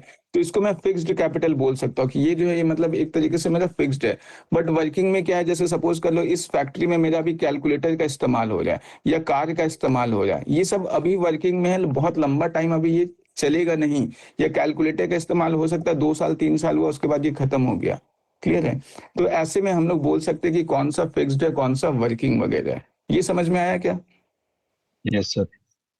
सर एक और था कि चलो, रिवॉर्ड में इंटरेस्ट मिल रहा है, तो वो इंटरेस्ट क्या है? ये जो इंटरेस्ट है ना, ये बस बोलने का तरीका है कि ये जो रिवॉर्ड इंटरेस्ट है ये इनकम है। जैसे सपोज कर लो मेरे पास अभी क्या है, कैपिटल में कार है, इस कार का इस्तेमाल मैं क्या कर रहा हूँ, टैक्सी का काम कर रहा हूँ, टैक्सी ड्राइवर का काम कर रहा हूँ, लोगों को एक जगह से दूसरी जगह पहुंचा रहा हूँ। क्योंकि मैं इस अब कैपिटल का इस्तेमाल करके कर रहा हूँ, तो यहाँ से मुझे इस टैक्सी वाला काम करने से जो भी इनकम मिल रहा है, इस कार के मदद से जो भी मैं इनकम जनरेट कर रहा हूँ उसको मैं बस बोलूंगा इंटरेस्ट। ये बस बोलने का एक तरीका है तो इनकम ही है। बस बोलने का एक तरीका है कि जो अपना कैपिटल किसी को देगा, जो पूंजी अपना किसी को देगा, और उस पूंजी के बदले में जो कुछ भी वो कमाएगा, तो उसको हम लोग क्या बोलेंगे, इंटरेस्ट बोलेंगे। सर क्लियर ऐसे भी कह है। सकते हैं ना कि अगर कोई टैक्सी ड्राइवर है और उसको मतलब ऐसे कैब चलाना है ओला उबर टॉप का, तो वो हाँ कार ले लेगा, लोन ले लेगा कार का, और उससे हाँ। सर्विस देगा, और जो मतलब जो उसको मिलेगा पेमेंट, उससे इंटरेस्ट पे करेगा बैंक को। तो वो भी नहीं, ऐसा सकते हैं ऐसे। ये वो वाला इंटरेस्ट नहीं है, उससे कंफ्यूज नहीं होना। इसलिए मैंने बताया था कि जो बैंक वाला इंटरेस्ट जो अपन बोलते हैं ना, ये बैंक वाला इंटरेस्ट डिफरेंट चीज है। यहाँ पे बस इनकम को बोलने का तरीका है। जैसे मान लो जैसा भी मैंने बताया ना कि कोई लेबर है, मतलब कोई अपना लेबर है जो काम कर रहा है, दिन भर काम कर रहा है, उसको दिन में जो मतलब काम करने के बाद जो इनकम मिल रहा है उसको हम लोग क्या बोल रहे हैं, वेजेस बोल रहे हैं। कि कोई मजदूरी है, वो मजदूर किया, कोई मजदूर अपना मजदूरी किया दिन भर का, और बदले में उसको जो शाम को जो इनकम मिला उसको हम क्या बोल दे रहे हैं, वेजेस बोल दे रहे हैं। समझ में आ रहा है। तो ये बिल्कुल कुछ वैसा ही है। यहाँ पे ओके सर। मतलब ये सिर्फ और सिर्फ इनकम है, बोलने का तरीका है ये। एक्चुअली में ये बैंक वाला इंटरेस्ट नहीं है, उससे बिल्कुल भी कंफ्यूज मत होना। क्लियर है। Okay sir. यहाँ तक और किसी को कोई डाउट है क्या?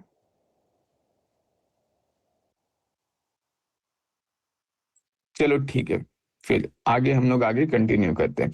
देखो लास्ट जो फैक्टर ऑफ प्रोडक्शन है ना, वो है हमारा ऑन्टरप्रेन्योरशिप।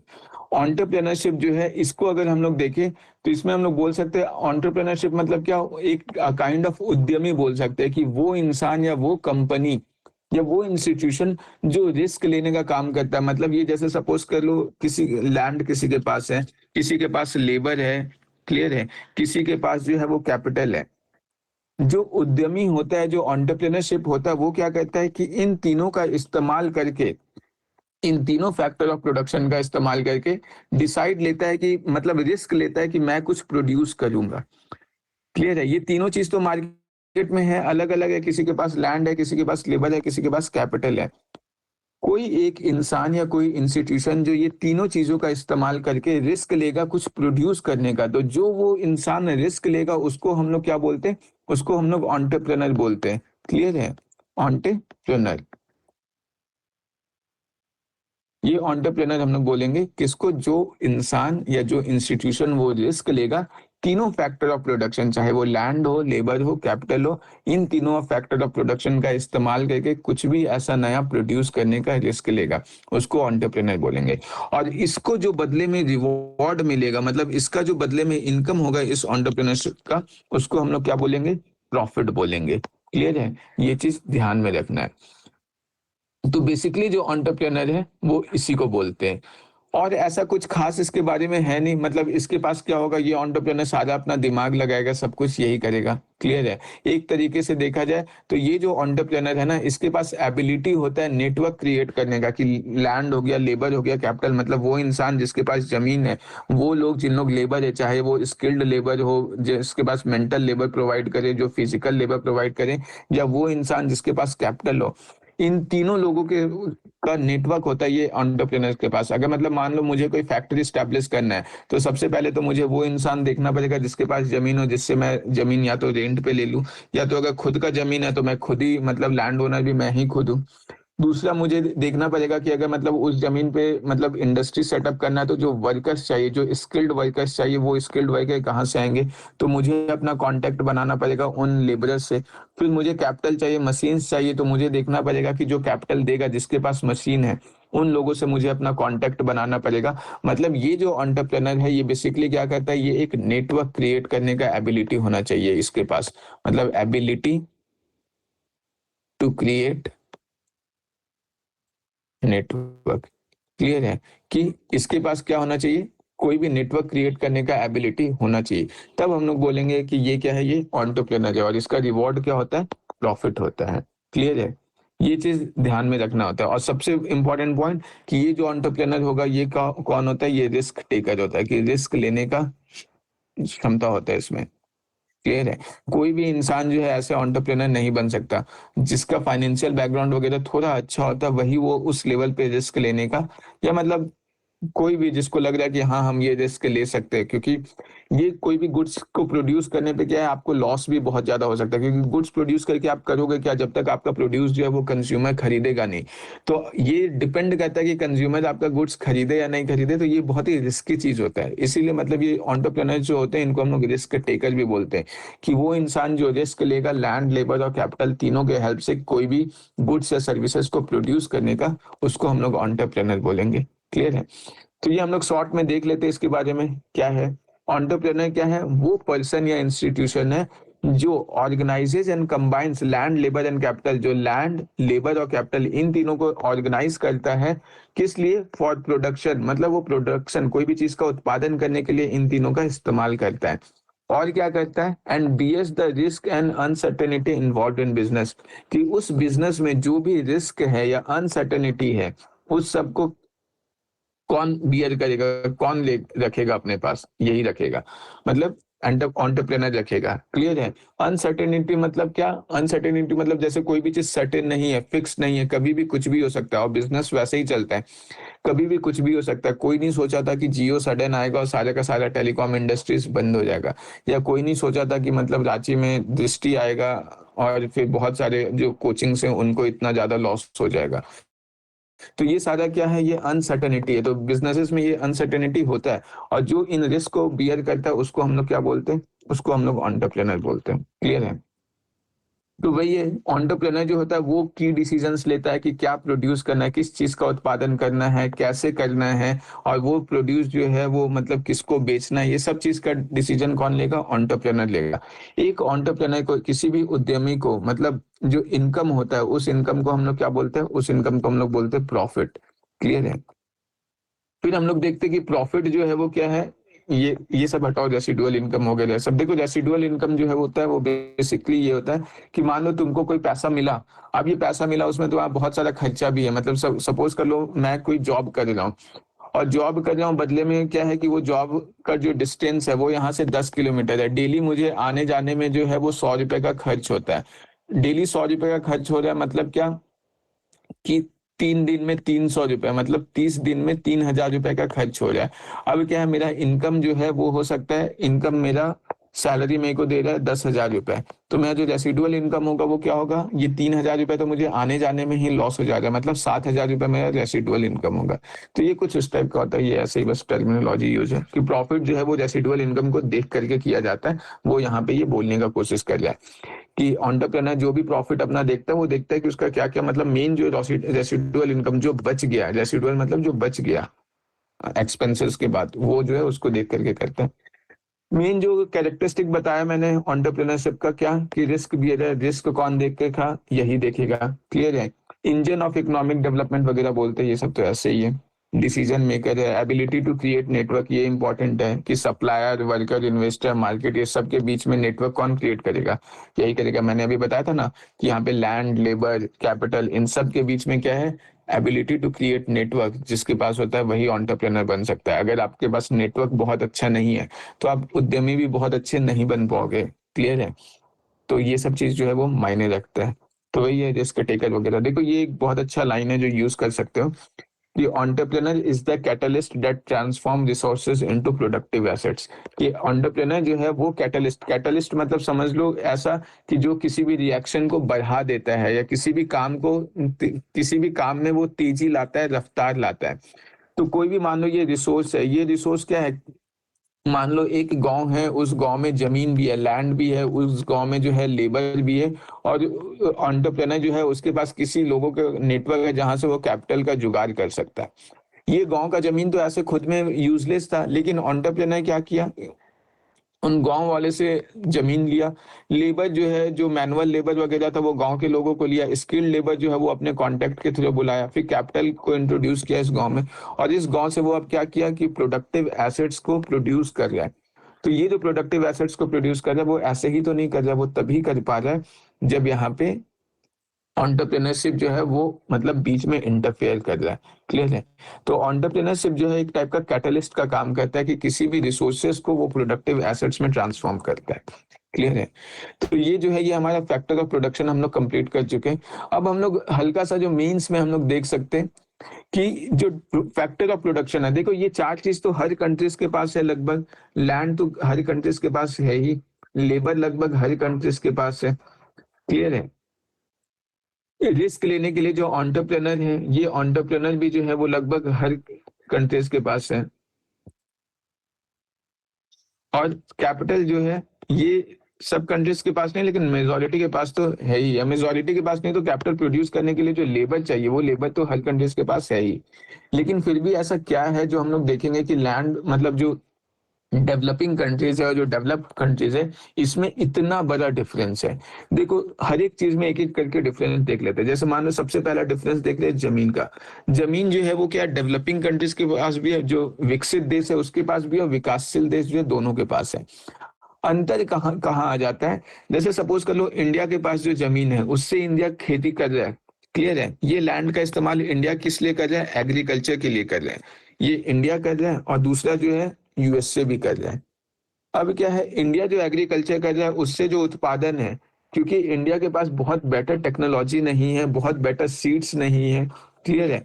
बहुत कुछ मतलब जो है, जो अपग्रेडेशन होना चाहिए वो उतना ज्यादा मॉडर्न टेक्नोलॉजी से एग्रीकल्चर जो अभी भी रूरल एरियाज में उतना ज्यादा नहीं होता है, जिसकी वजह से इंडिया जो 1 एकड़ एरिया है, मान लो जो 1 एकड़ जमीन है, इस 1 एकड़ में मान लो 100 kg ऑफ पल्स उत्पादन करता है, या 1000 kg बोल देते हैं, 1000 kg ऑफ पल्स का उत्पादन कर रहा है।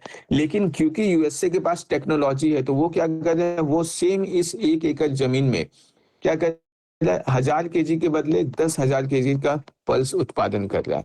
तो अब क्या, लैंड तो दोनों के पास था, लेकिन क्योंकि जो डेवलप्ड वर्ल्ड है वो क्या कर रहा है, उसके पास टेक्नोलॉजीज बेटर है, तो वो क्या कर रहा है, उन टेक्नोलॉजीज का इस्तेमाल कर रहा है उस जमीन का, मतलब उस लैंड का यूटिलिटी को बढ़ाने के लिए, एफिशिएंसी को बढ़ाने इसके लिए। तो यहाँ पे हम लोग कहीं ना कहीं फेल कर जा रहे हैं।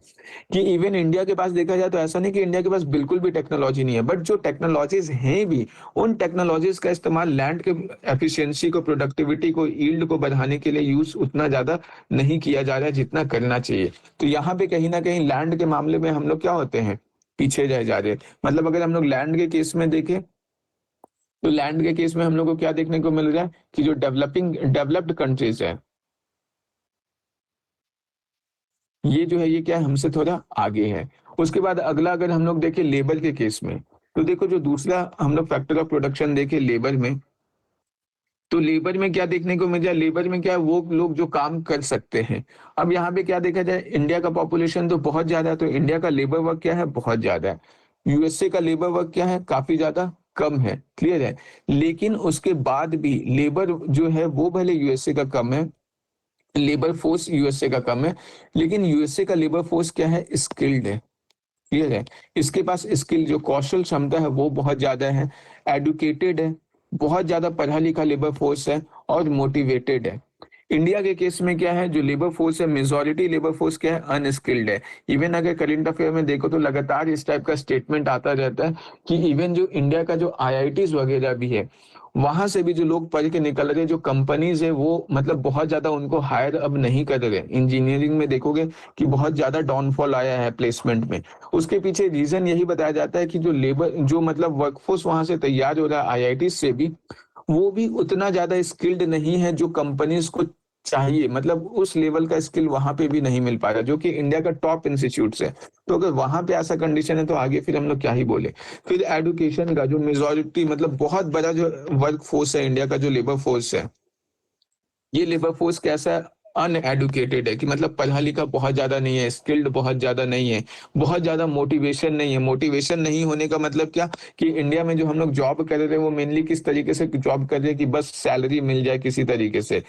मोटिवेशन का मतलब क्या है, हो जाए कि मतलब वो काम को मुझे करना ही था, मुझे बचपन से वही काम पसंद था। तो इंडिया के केस में वैसे लेबर्स कम मिलते हैं जो बचपन से वही करना चाह रहे हैं। जैसे सपोज कर लो इंडिया में जो है वो, जब गवर्नमेंट एग्जाम्स का फॉर्म भरना होता है तो स्टूडेंट सारे ही गवर्नमेंट एग्जाम्स का फॉर्म भर रहे हैं, क्योंकि उनको बस चाहिए कि किसी तरीके से नौकरी मिल जाए। मतलब इससे कोई फर्क नहीं पड़ता कि वो काम पसंद का है नहीं है, कोई फर्क नहीं पड़ता है, और उसकी वजह से मोटिवेशन में भी कमी आता है। तो ये सब चीज जो है लेबर के केस में क्या है कि इंडिया जो है थोड़ा लैग करता है। लेकिन हाँ, एक चीज है कि जो सस्ता काम है, मतलब वो वाला लेबर वर्क जो छोटा छोटा मैनुअल लेबर वर्क वगैरह है, जहाँ पे मतलब बहुत ज्यादा सैलरी वगैरह नहीं मिलेगा, वो सब लेबर वर्क वो सारे कामों के लिए इंडिया के पास लेबर फोर्स बहुत ज्यादा है।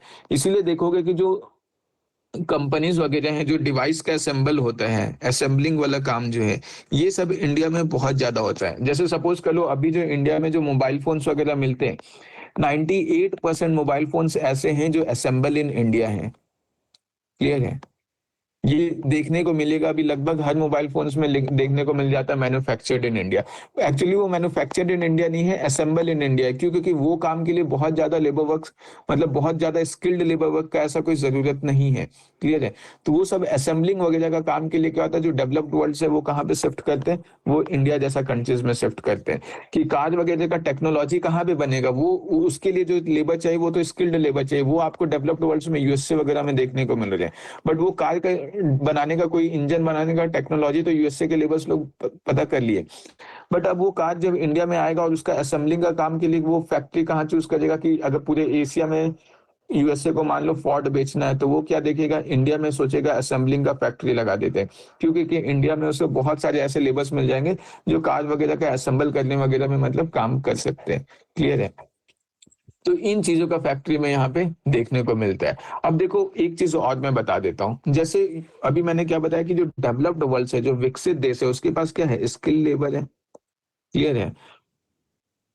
स्किल लेबर है। अब ये स्किल लेबर होने की वजह से होता क्या है कि जो ज्यादा से ज्यादा, जो जिसके पास स्किल ज्यादा होगा वो क्या होगा, ज्यादा प्रोडक्शन करेगा, कम समय में अधिक से अधिक और बेहतर और अधिक दोनों उत्पादन करेगा। मतलब मोर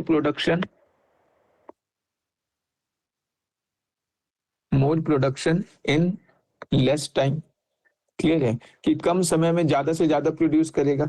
अगर ज्यादा प्रोडक्शन करेगा कम समय में, इसका मतलब क्या होगा कि ईल्ड जो है, ईल्ड क्या होगा, इंक्रीज करेगा। ईल्ड इंक्रीज करना मतलब क्या, कि ईल्ड इंक्रीज करना मतलब मान लो 1 एकड़ था, 1 एकड़ से 100 kg का उत्पादन हो जाए, और दूसरा है क्या, 1 एकड़ से 1000 kg का उत्पादन हो जाए। मतलब क्या, ईल्ड जो है वो इंक्रीज हो गया। तो अगर कम मतलब ज्यादा प्रोडक्शन हो जाए कम टाइम में, मतलब इसका मतलब है ईल्ड इंक्रीज करेगा। इफेक्टिवनेस जो है, इफेक्टिवनेस जो है ये इंक्रीज करेगा। क्लियर है। प्लस जो क्वालिटी है वो भी इंक्रीज करेगा। क्यों? क्योंकि लेबर जो है वो कैसा है, स्किल लेबर है, गुणवत्ता जो होगा वो भी इंक्रीज होगा।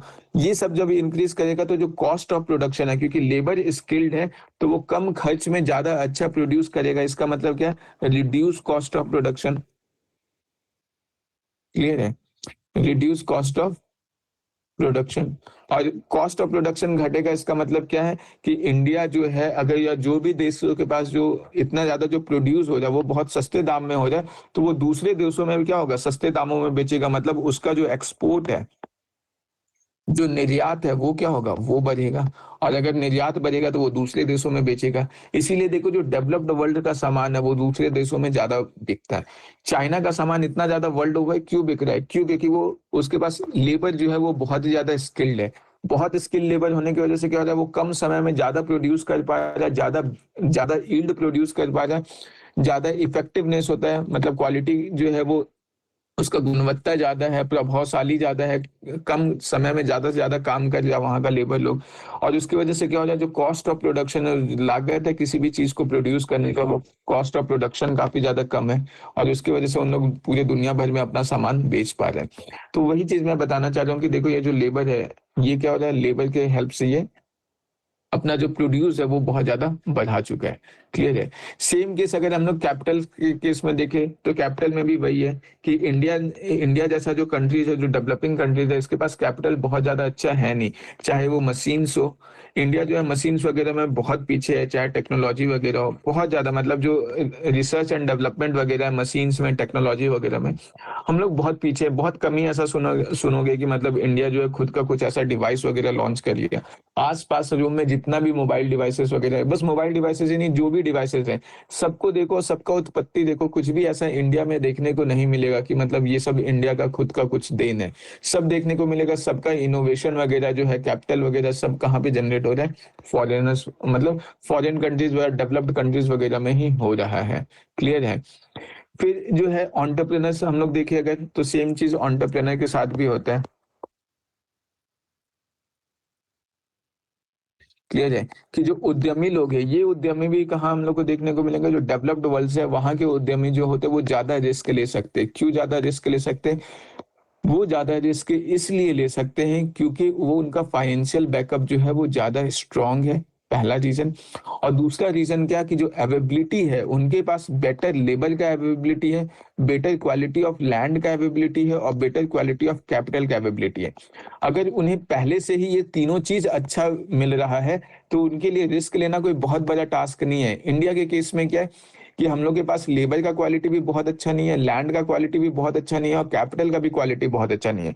तो इंडिया से देखो ऑटोमेटिक क्या होगा, इंडिया में एंटरप्रेन्योर लोग बहुत कम देखने को मिलेंगे। इंडिया में गूगल जैसा कंपनी वगैरह जो है वो बहुत कम देखने को मिलेगा। क्यों? क्योंकि कोई ऐसा रिस्क टेकर बने भी क्यों, उसको पता है मैं अकेले अपने दम पे क्या कर लूंगा, जब मुझे ढंग के लेबर नहीं मिलेंगे, ढंग का कैपिटल नहीं मिलेगा, ढंग का मतलब जो जमीन जैसा चाहिए वैसा नहीं मिलेगा। तो इसीलिए ये चीज में भी इंडिया पीछे रह जाता है। तो ओवरऑल अगर देखा जाए तो ये मेंस का बहुत अच्छा मतलब पॉइंट बन सकता है कि इंडिया जो है इन चीजों में पीछे क्यों है, क्योंकि इंडिया चारों का चारों ये जो फैक्टर ऑफ प्रोडक्शन है ये सब में कहीं ना कहीं पीछे है। क्लियर है? और अगर ये चारों फैक्टर ऑफ प्रोडक्शन जो उत्पादन के कारक है इन सब में पीछे है, तो जाहिर सा बात है कि इंडिया जो है उत्पादन भी बहुत अच्छा नहीं कर पाएगा। और इसीलिए इंडिया जो है वो जो प्रोडक्शन ऑफ गुड्स और सर्विसेज है, इसमें भी क्या है, ये जो production of goods and services है इसमें भी पीछे है इंडिया बहुत ज्यादा। और गुड्स और सर्विसेज में बहुत ज्यादा पीछे, अगर इन सब का उत्पादन बहुत ज्यादा कम करेगा तो दुनिया भर में अपना सामान भी कम बेचेगा, वर्चस्व भी कम होगा। क्लियर है? तो ये हम लोग ये वाला टॉपिक जो है खत्म कर लिए हैं। इसके बाद फिर हम लोग का जो नेक्स्ट टॉपिक होगा वो अपॉर्चुनिटी कॉस्ट होगा। और क्लास का टाइम ज्यादा हो गया है क्या, या रहने दूं, यहाँ से कल करना है क्या? मैंने सोचा था यहाँ तक तो कर दूंगा, प्राइस डिटर्मिनेशन तक, बट कोई नहीं, अगर बोलोगे तो अभी कर सकते हैं अपन। हल करते हैं। करें? किसी को कोई दिक्कत तो नहीं है? No sir. ये सब तो अपन क्लास में हम पढ़ चुके हैं ना, तो ये सब तो इजीली समझ में आ जाना चाहिए। मेन तो मेरे को लगता है कल से या परसों से ज्यादा आगे का मेन स्टार्ट होगा। क्लियर है? चलो ठीक है, तो नेक्स्ट टॉपिक अपन स्टार्ट करते हैं अपॉर्चुनिटी कॉस्ट। ये जो अपॉर्चुनिटी कॉस्ट है इसको हिंदी में बोलते हैं अवसर लागत। क्लियर है? ये लागत तो है। क्लियर है? ये जो अपॉर्चुनिटी कॉस्ट है इसको अवसर लागत या विकल्प लागत बोलते हैं। देखो अपॉर्चुनिटी कॉस्ट किसको बोलते हैं, ये अपॉर्चुनिटी कॉस्ट को समझने के लिए ऐसे समझो, मैं 3 एग्जांपल देता हूं। एग्जांपल 1 जो है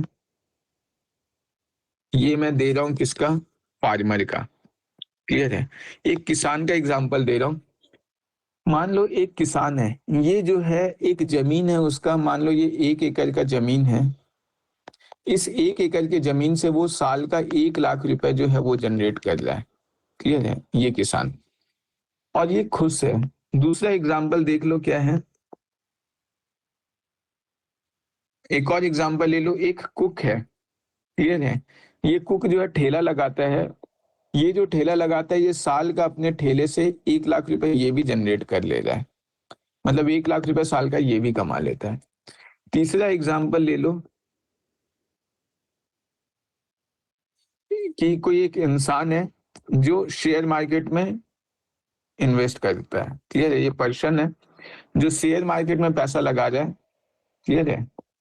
शेयर मार्केट में ये 1 साल में 1 लाख रुपए लगाता है और बदले में वो जो है वो उसको प्रॉफिट जो है वो 5,000 रुपए का होता है। क्लियर है? ये 1 लाख इन्वेस्ट कर रहा है साल का शेयर मार्केट में और प्रॉफिट कितना का हो रहा है, इसको साल का प्रॉफिट जो है वो 5,000 रुपए का हो जाए, मतलब लगभग 5% का प्रॉफिट हो जाए। क्लियर है? ये तीनों इंसान अपने अपने लाइफ में बहुत खुश है। किसान जो है वो 1 एकड़ में 1 लाख का खेती कर रहा है, मतलब साल का कमाई कर रहा है। कुक जो है वो ठेला लगाता है, साल का 1 लाख कमा रहा है। और ये जो इंसान है ये शेयर मार्केट में अपना 1 लाख रुपए हर साल लगा रहा है और 5,000 रुपए का प्रॉफिट हो जाए। क्लियर है? तीनों के तीनों खुश हैं। लेकिन अब यहाँ पे एक चीज और मैं बताता हूँ, जहां से अपॉर्चुनिटी कॉस्ट का जो अवसर लागत है या विकल्प लागत है उसका कॉन्सेप्ट शुरू होता है। देखो पहला चीज क्या है, फार्मर के केस में देख लो।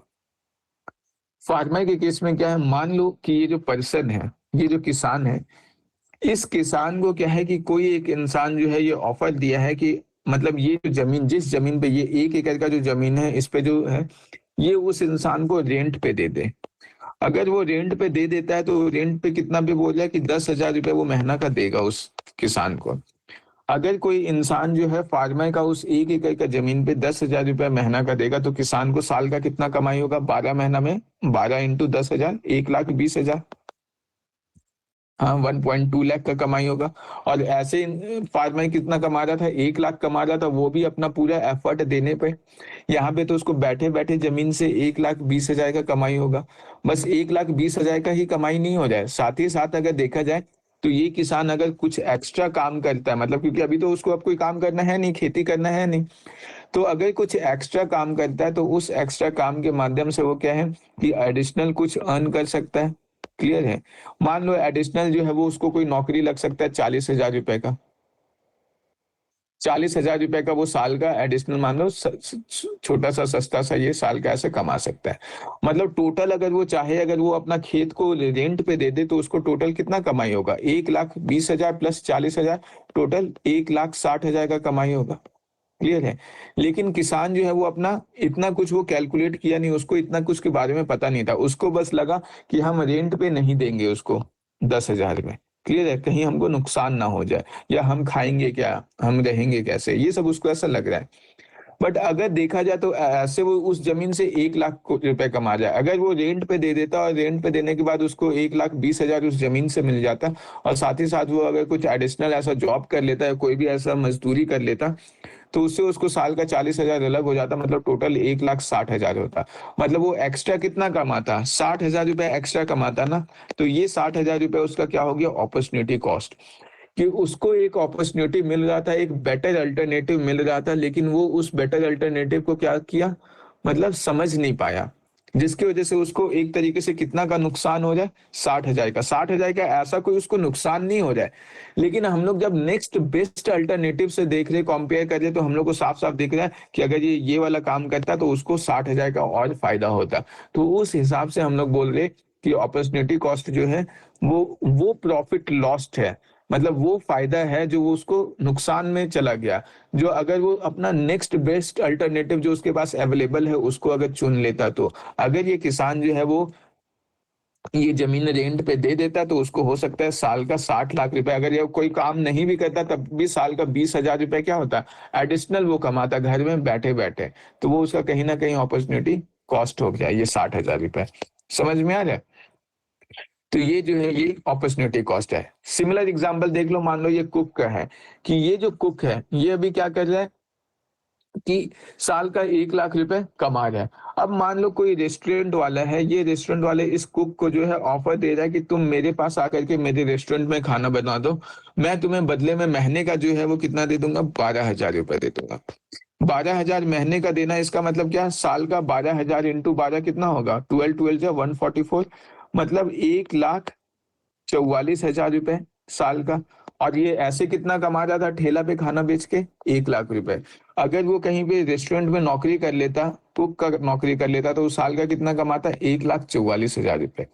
लेकिन उसको क्या लगा कि नहीं वहां पे मतलब पता नहीं मुझे सैलरी टाइम पे मिलेगा या नहीं मिलेगा, जो कुछ भी उसको ऐसा लगा, बदले में उसको नुकसान कितना का हो रहा है, साल का 44 हजार का। मतलब जो नेक्स्ट बेस्ट अल्टरनेटिव है, इस नेक्स्ट बेस्ट अल्टरनेटिव के को नहीं ऑप्ट करने की वजह से उसको जो नुकसान हो जाए वो क्या है, वही उसका अपॉर्चुनिटी कॉस्ट है, वही उसका अवसर लागत है। कि जो उसके पास अवसर मौजूद था उस अवसर को वो नहीं चुन गया और जिसकी वजह से उसको साल में 44 हजार का नुकसान हो रहा है, तो ये हमारा अपॉर्चुनिटी कॉस्ट हो गया। आई होप अब समझ में आ गया होगा कि अपॉर्चुनिटी कॉस्ट किसको बोलते हैं। लास्ट एग्जांपल जो है शेयर मार्केट वाला, इसको भी मैं बता देता हूँ तो और अच्छे से समझ में आ जाएगा। अभी ये तीसरा एग्जांपल किसका था, उस इंसान का था जो शेयर मार्केट में 1 लाख रुपए लगा रहा था और बदले में उसको साल का कितना प्रॉफिट मिल रहा था, 5 हजार का। अगर वो ये 1 लाख मान लो बैंक में जमा कर देता और बैंक जो है उसको मान लो 7% का इंटरेस्ट रेट दे रहा है, 60% का इंटरेस्ट रेट दे रहा है, इसका मतलब क्या कि साल में, एक साल में वो जो 1 लाख रुपए है वो कितना बन जाएगा, 1.07 लाख। हाँ, इतना बन जाएगा, 1,07,000 रुपए बन जाएगा। 1,07,000 रुपए बनेगा, इसका मतलब क्या कि उसको साल का कितना एक्स्ट्रा मिलेगा, 7 हजार रुपए एक्स्ट्रा मिलेगा। अभी वो जब शेयर मार्केट में लगा जाए तो कितना उसको एक्स्ट्रा मिल जाए, 5 हजार रुपए एक्स्ट्रा मिल जाए। और शेयर मार्केट तो थोड़ा रिस्की भी है, पैसा डूब भी सकता है। यहाँ पे क्या है, बैंक के केस में पैसा डूबने का चांस भी कम है, बहुत कम रिस्की है। तो वो जो यहाँ पे एडिशनल ये जो 7 हजार कमाता है उसके जगह एडिशनल यहाँ 5 हजार कमा रहा है, इसका मतलब अपॉर्चुनिटी कॉस्ट कितना का है, 2 हजार रुपए का अपॉर्चुनिटी कॉस्ट है। क्लियर है? इसका मतलब आई थिंक अब समझ में आ गया होगा कि अपॉर्चुनिटी कॉस्ट मतलब क्या होता है। अपॉर्चुनिटी कॉस्ट मतलब होता है कि कोई भी इंसान, क्लियर है, जब किसी कोई जो एडिशनल जो अल्टरनेटिव अपॉर्चुनिटी उसके पास अवेलेबल है उसको छोड़ करके जो जब नेक्स्ट बेस्ट अल्टरनेटिव को चुनता है तो उसकी वजह से जो उसको नुकसान होता है उसी को हम लोग क्या बोलते हैं, अपॉर्चुनिटी कॉस्ट बोलते हैं। यहाँ पे देखो डेफिनेशन में देख सकते हो कि अपॉर्चुनिटी कॉस्ट क्या है। Opportunity cost is the benefit foregone, मतलब वो प्रॉफिट जो लॉस हो चुका है। कब लॉस हुआ, when one alternative is chosen over the next best alternative, कि जब एक अल्टरनेटिव को कोई किसान चुनता है बजाय किसके, जो नेक्स्ट बेस्ट अल्टरनेटिव है उसको छोड़ करके। क्लियर है? तो ये बस अपॉर्चुनिटी कॉस्ट का डेफिनेशन है। मतलब ये क्या है, एक तरीके से सिंपल टर्म्स में बोले जाए तो it is the cost of the opportunity sacrificed, कि जो अवसर मिला है उस अवसर को सैक्रिफाइस करने की वजह से जो उसको नुकसान झेलना पड़ रहा है, जो कॉस्ट उसको झेलना पड़ रहा है, जो कॉस्ट सैक्रिफाइस करना पड़ रहा है, वही क्या है, वही अपॉर्चुनिटी कॉस्ट है। क्लियर है? तो आई थिंक अब ये अपॉर्चुनिटी कॉस्ट अच्छे से समझ में आया होगा, आ गया ना सबको? Yes sir.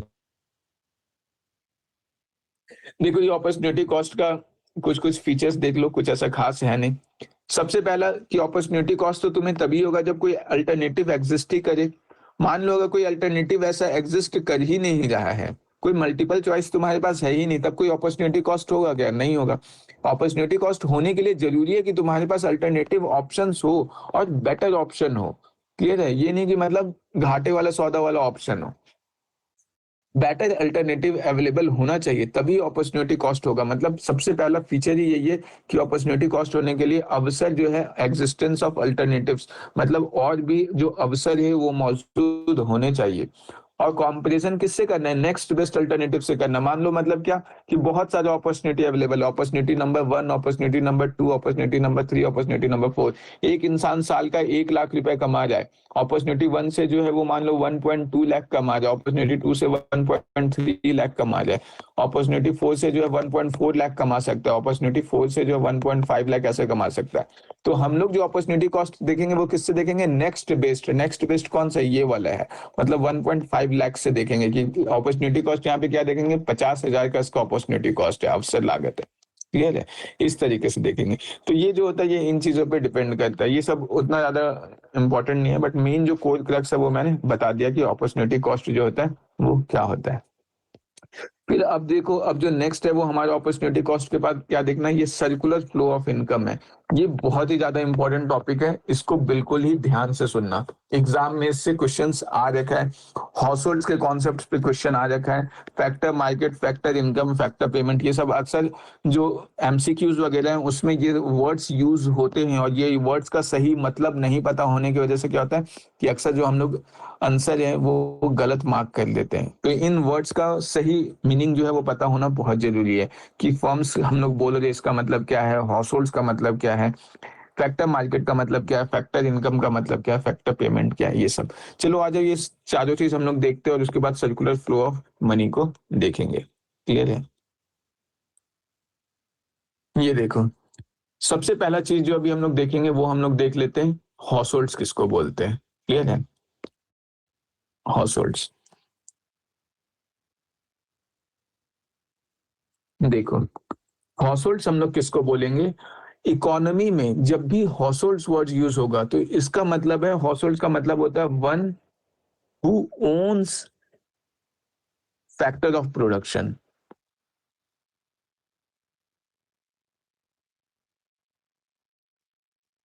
इसका मतलब क्या है, हाउस होल्ड्स का मतलब है कि वो लोग जिसके पास फैक्टर ऑफ प्रोडक्शन है, मतलब जिस जो फैक्टर ऑफ प्रोडक्शन के मालिक है। फैक्टर ऑफ प्रोडक्शन मतलब क्या, वो 4 factor of production, land, labour, clear है, कैपिटल और एंटरप्रेन्योरशिप। क्लियर है, ये चारों, ये जो है ये जो चारों के मालिक है, मतलब चारों का मतलब ये नहीं कि चारों के मालिक है, मतलब जिसके पास जमीन है वो हाउस होल्ड होगा। जैसे सपोज कर लो मेरे पास जमीन है और मैंने उस जमीन को रेंट पे दे रखा है, तो मैं हाउस होल्ड हूँ। मैं खुद भी लेबर हूँ, मतलब मैं जो हूँ वो काम कर रहा हूँ, कहीं जाकर के नौकरी कर रहा हूँ या कुछ भी कर रहा हूँ, तो मैं भी हाउस होल्ड हूँ। मेरे पास मान लो कैपिटल है, मतलब मैं खुद तो टैक्सी नहीं चला रहा, बट मैंने बहुत सारा कार खरीद रखा, वो कार जो है वो मतलब सर्विसेज में ऐसे मतलब मैंने दे रखा है, मतलब कैपिटल का मालिक कौन है, मैं हूँ। तो उस केस में मैं हाउस होल्ड हूँ। एंटरप्रेन्योर मतलब मैं ही रिस्क टेकर हूँ, मैं ही रिस्क टेकर हूँ और मैं ही इन तीनों का इस्तेमाल करके गुड्स और सर्विसेज प्रोड्यूस कर रहा हूँ, तो मैं हाउस होल्ड हूँ।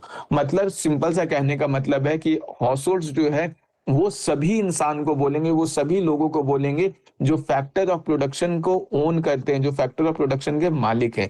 जरूरी नहीं है कि चारों के चारों फैक्टर ऑफ प्रोडक्शन के मालिक हो, किसी एक भी फैक्टर ऑफ प्रोडक्शन के मालिक है तो वो हाउस होल्ड कहलाएंगे। इसका मतलब क्या, जो लैंड ओनर है, ये लैंड ओनर को हम लोग हाउस होल्ड बोलेंगे।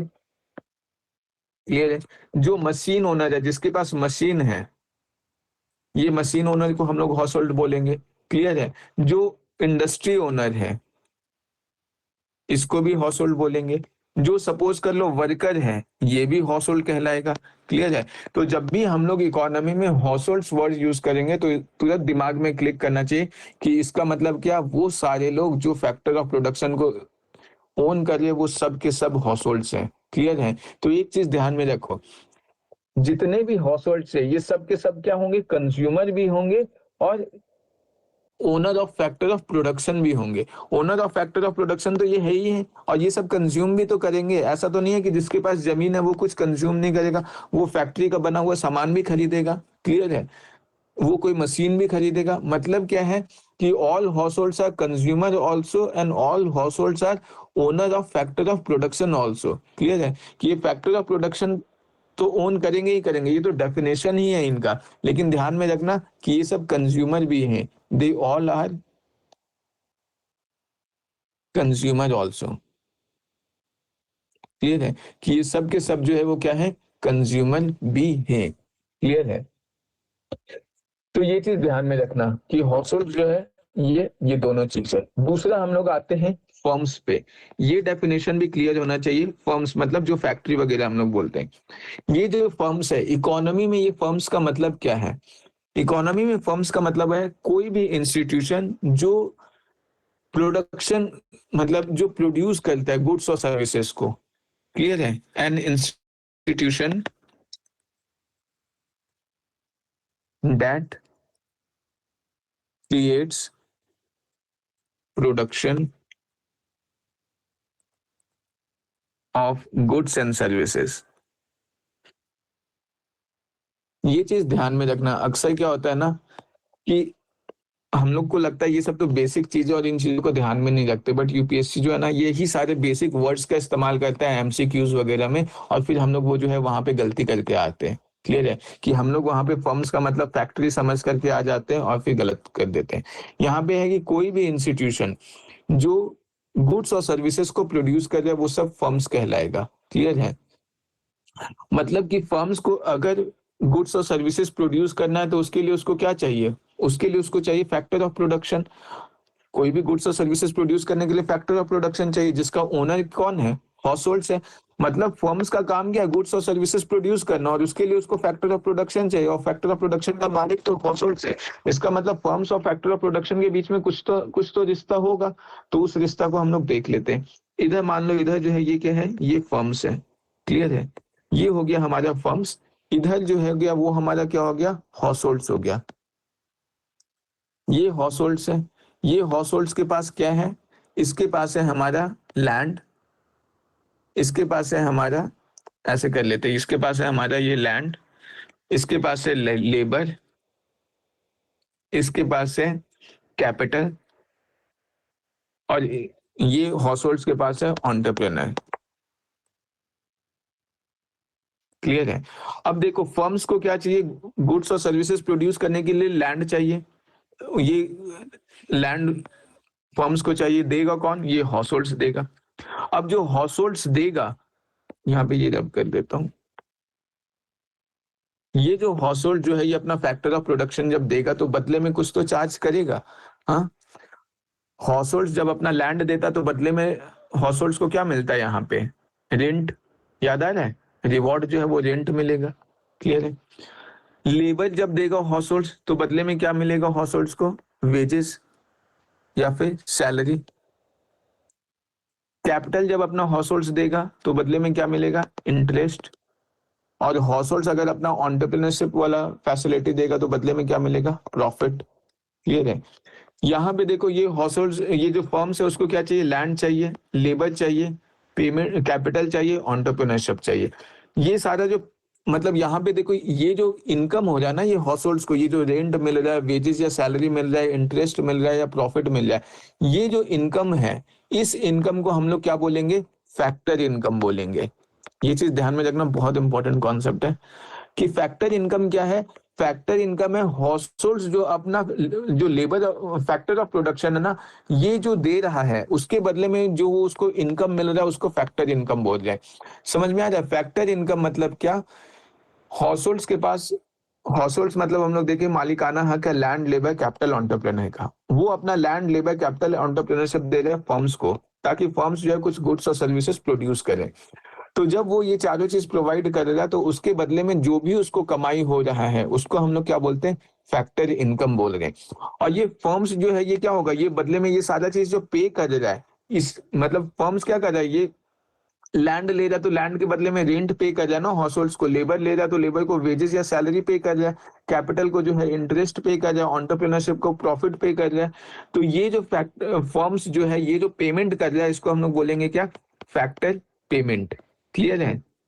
तो अब यहाँ पे एक चीज ध्यान से देखो कि जो फैक्टर पेमेंट है वही तो फैक्टर इनकम है। बस हम लोग जब कमाई के साइड से हाउस होल्ड्स का कमाई बोल रहे हैं तो फैक्टर इनकम बोल रहे हैं, जब फर्म्स का जो खर्च बोल रहे हैं तो उसको फैक्टर पेमेंट बोल रहे हैं। है दोनों क्या इक्वल ही चीज तो है? इसका मतलब हम लोग बोल सकते हैं कि फैक्टर पेमेंट जो है ये जो है ये और कुछ नहीं बल्कि फैक्टर इनकम ही है। क्लियर है? ये वाला कॉन्सेप्ट समझ में आया क्या सबको? Yes sir. किसी को नहीं समझ में आया तो बता दो। कि फैक्टर इनकम क्या होता है, फैक्टर पेमेंट क्या होता है। आ गया सबको समझ में? चलो ठीक है, आगे बढ़ते हैं। तो क्लियर है? तो देखो यहाँ पे अगर मैं डेफिनेशन बोलूं, क्लियर है, अगर फैक्टर इनकम का डेफिनेशन लिख दूं या फैक्टर पेमेंट का लिख दूं तो बिल्कुल आसान भाषा में देखो क्या है। फैक्टर इनकम अगर हम लोग बोले तो वो इनकम है जो कोई भी हाउस होल्ड जो है वो अर्न कर रहा है, किस लिए? For providing factor of production. मतलब यहाँ पे हम लोग लिख सकते हैं कि फैक्टर इनकम जो है is the income earned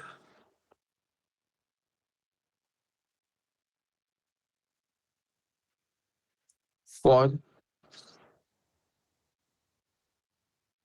providing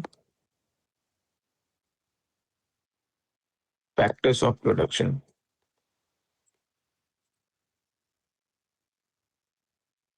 clear है कि फैक्टर इनकम क्या है? वो इनकम अर्नड है जो मतलब उसको मिला जा रहा है। वो फैक्टर इनकम जो है वो इनकम है जो अर्न कर रहा है। कौन? Earned bye house holds. यहाँ पे एक चीज, factor income is the income earned bye house holds कर लो। हाउस होल्ड्स वो इनकम जो अर्न कर रहा है, किस लिए? For providing factor of production. वो क्या है? फैक्टर इनकम है। अगर फैक्टर पेमेंट बोला जाए तो क्या हो जाएगा? सिमिलरली वही हो जाएगा। क्या? कि फैक्टर पेमेंट जो है वो पेमेंट है जो कौन पे कर रहा है? फर्म्स कर रहा है। किस लिए? फॉर यूजिंग द फैसिलिटी या for using factors of production from house holds. Clear है? तो बिल्कुल वही सेम डेफिनेशन हो जाएगा। दोनों है क्या? सेम ही चीज है, बस बोलने का कॉन्टेक्स्ट अलग अलग है। क्लियर है? तो आई होप ये वाला जो चेन है दोनों के बीच में, हाउस होल्ड्स के बीच में और जो फर्म्स के बीच में जो फ्लो ऑफ मनी है वो समझ में आया होगा। अभी हम लोग थोड़ा इसको और वाइड स्केल पे देख लेते हैं। क्लियर है? इसको यहाँ पे देखो, अगर ऐसे देख लेते हैं कुछ, मान लो इधर जो है ये मेरा हाउस होल्ड है, इधर जो है ये मेरा फर्म्स है। क्लियर है? अब क्या है, यहाँ पे जो है ये फैक्टर मार्केट है। देखो फैक्टर मार्केट किसको बोलते हैं? फैक्टर मार्केट मतलब ये हाउस होल्ड्स के पास ये चारों चीज था ना, यहाँ पे ये चारों चीज हाउस होल्ड्स के पास है। ये चारों लैंड, लेबर, कैपिटल और एंटरप्रेन्योर, ये चारों चीज हाउस होल्ड्स के पास है। फर्म्स को जो ये चारों चीज खरीदना है तो वो हाउस होल्ड से खरीदेगा ना, तो जिस मार्केट से खरीदता है उस मार्केट को हम लोग बोलते हैं फैक्टर मार्केट। मतलब फैक्टर मार्केट को अगर बोला जाए तो ये और कुछ नहीं, वो मार्केट है जो land, labour, capital, entrepreneurship provide करता है। क्लियर है? तो ये मार्केट को बस बोल रहे फैक्टर मार्केट। क्लियर है? तो बस वही चीज ध्यान में रखना है कि ये जो है हाउस होल्ड है, फर्म्स है, फैक्टर मार्केट है। फैक्टर मार्केट में क्या होगा? फैक्टर मार्केट से जो है ये फर्म्स को, फैक्टर मार्केट से लैंड, लेबर, कैपिटल, एंटरप्रेन्योरशिप ये सब मिलेगा। हाउस होल्ड्स जो है फैक्टर मार्केट में मतलब ये सब कुछ प्रोवाइड करेगा। फिर इधर फैक्टर पेमेंट होगा हमारा। क्लियर है? एक मिनट,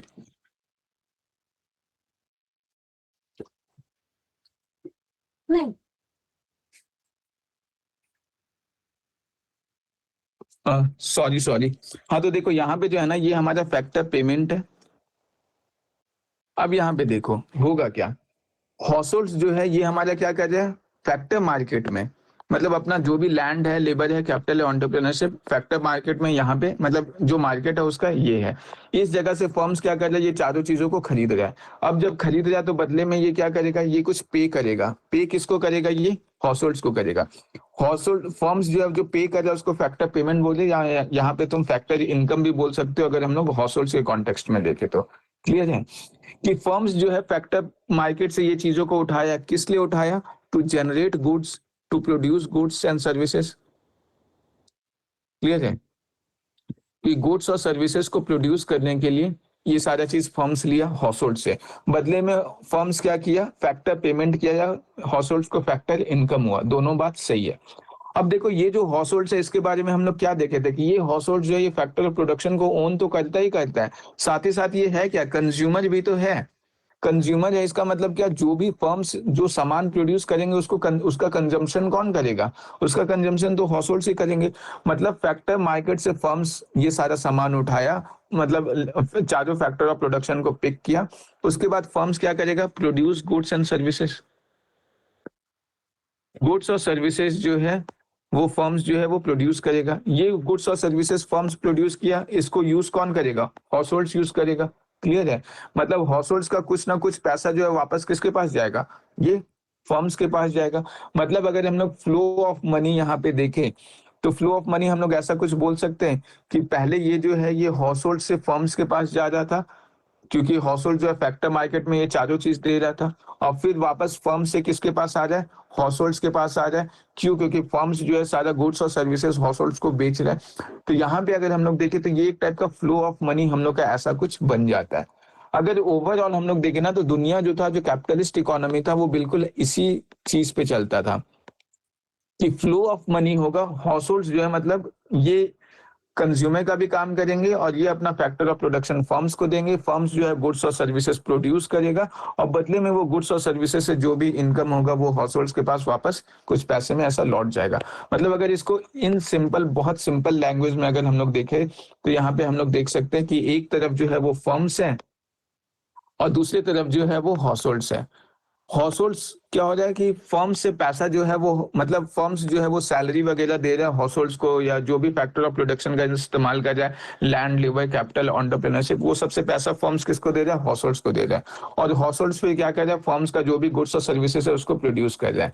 ओवरऑल देखा जाए तो फर्म्स जो है वो हमेशा क्या करता है, यहाँ पे हम लोग देखें ना हाउसेज वगैरह का जो हाउस होल्ड्स है, ये हाउस होल्ड्स का क्या है, मतलब जैसे लेबर वगैरह में हम लोग देखा जाए तो यहाँ पे क्या है कि जो बार्गेनिंग पावर है वो सब बहुत लो है। फर्म्स जो है क्योंकि ये सब कुछ बेच रहा है, कहीं ना कहीं फर्म्स इस तरीके से ये बिजनेस करता है कि वो हमेशा ध्यान में रखता है कि जो नेट प्रॉफिट है, नेट प्रॉफिट हमेशा कंपनी को ही होता है। मतलब ऐसा नहीं होगा कि कंपनी हम लोग को बेच रहा है अपना प्रोड्यूस गुड्स और सर्विसेज लॉस में बेच रहा है, वो हमेशा अपना प्रॉफिट मार्जिन देख करके ही बेचता है।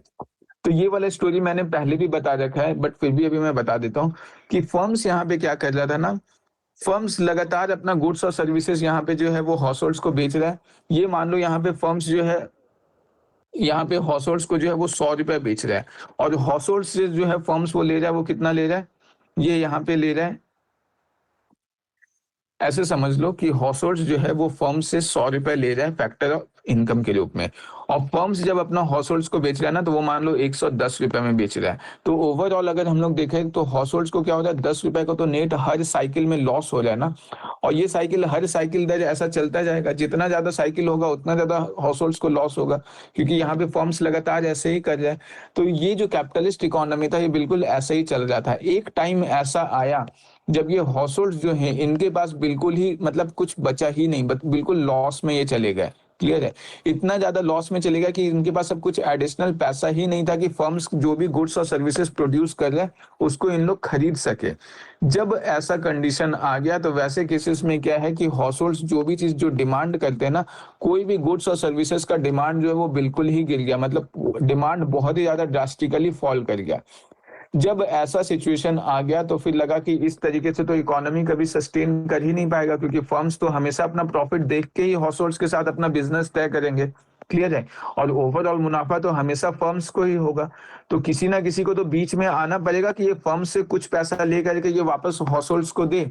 तो इसी में जो है वो जॉन मैनार्ड केन्स आते हैं और वो एक फिलॉसफी देते हैं, वो जो है वो एक रिफॉर्म सुझाते हैं, किस चीज का? टैक्स और सब्सिडी का। क्लियर है? टैक्स और सब्सिडी का जो रिफॉर्म होता है वो कुछ इस तरीके से होता है कि उनका कहना था कि हाउस होल्ड्स को कुछ गवर्नमेंट जो है वो सब्सिडी दे।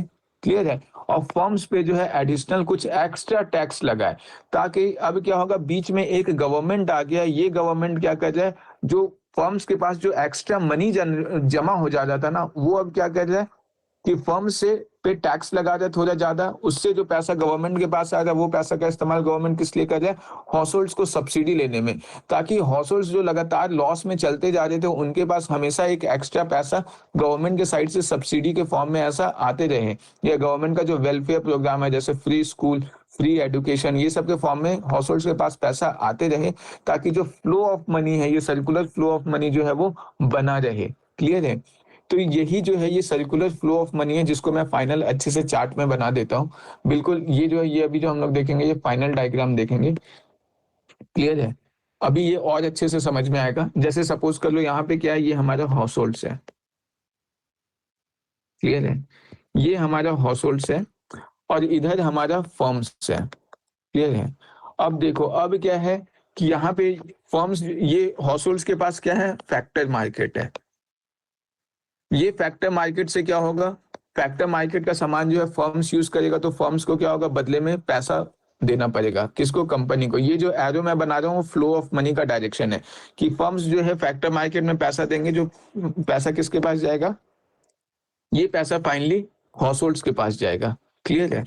ये हाउसहोल्ड्स के पास पैसा आया, फ्लो ऑफ मनी किसके साइड से, फर्म से पैसा जो है वो हाउसहोल्ड्स के पास आया। क्यों? क्योंकि हाउसहोल्ड अपना चारों factor of production, land, labour, capital, entrepreneurship firms को दिए। क्लियर है? अब देखो, अब ये फर्म्स जो है ये क्या करेंगे, ये गुड्स और सर्विसेज जनरेट करेंगे।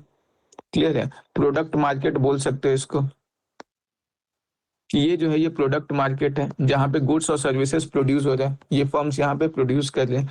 ये जो गुड्स और सर्विसेज है इसका इस्तेमाल कौन करेगा, इसका इस्तेमाल तो हाउसहोल्ड्स करेंगे। तो ये हाउसहोल्ड्स अगर इस्तेमाल करे तो फ्लो ऑफ मनी क्या होगा, ये कंपनी के साइड जाएगा कि फर्म से पैसा आ रहा था हाउसहोल्ड्स के पास फैक्टर मार्केट के थ्रू, और हाउसहोल्ड से पैसा जा रहा है फर्म्स के पास जो भी प्रोड्यूस गुड्स और सर्विसेज है उसके थ्रू। अब बीच में कौन आएगा, बीच में आएगा गवर्नमेंट इंस्टीट्यूशन। क्लियर है? ये गवर्नमेंट इंस्टीट्यूशन जो है ये आ गया बीच में। ये गवर्नमेंट इंस्टीट्यूशन क्या करेगा, इस फर्म्स पे टैक्स लगाएगा। क्लियर है?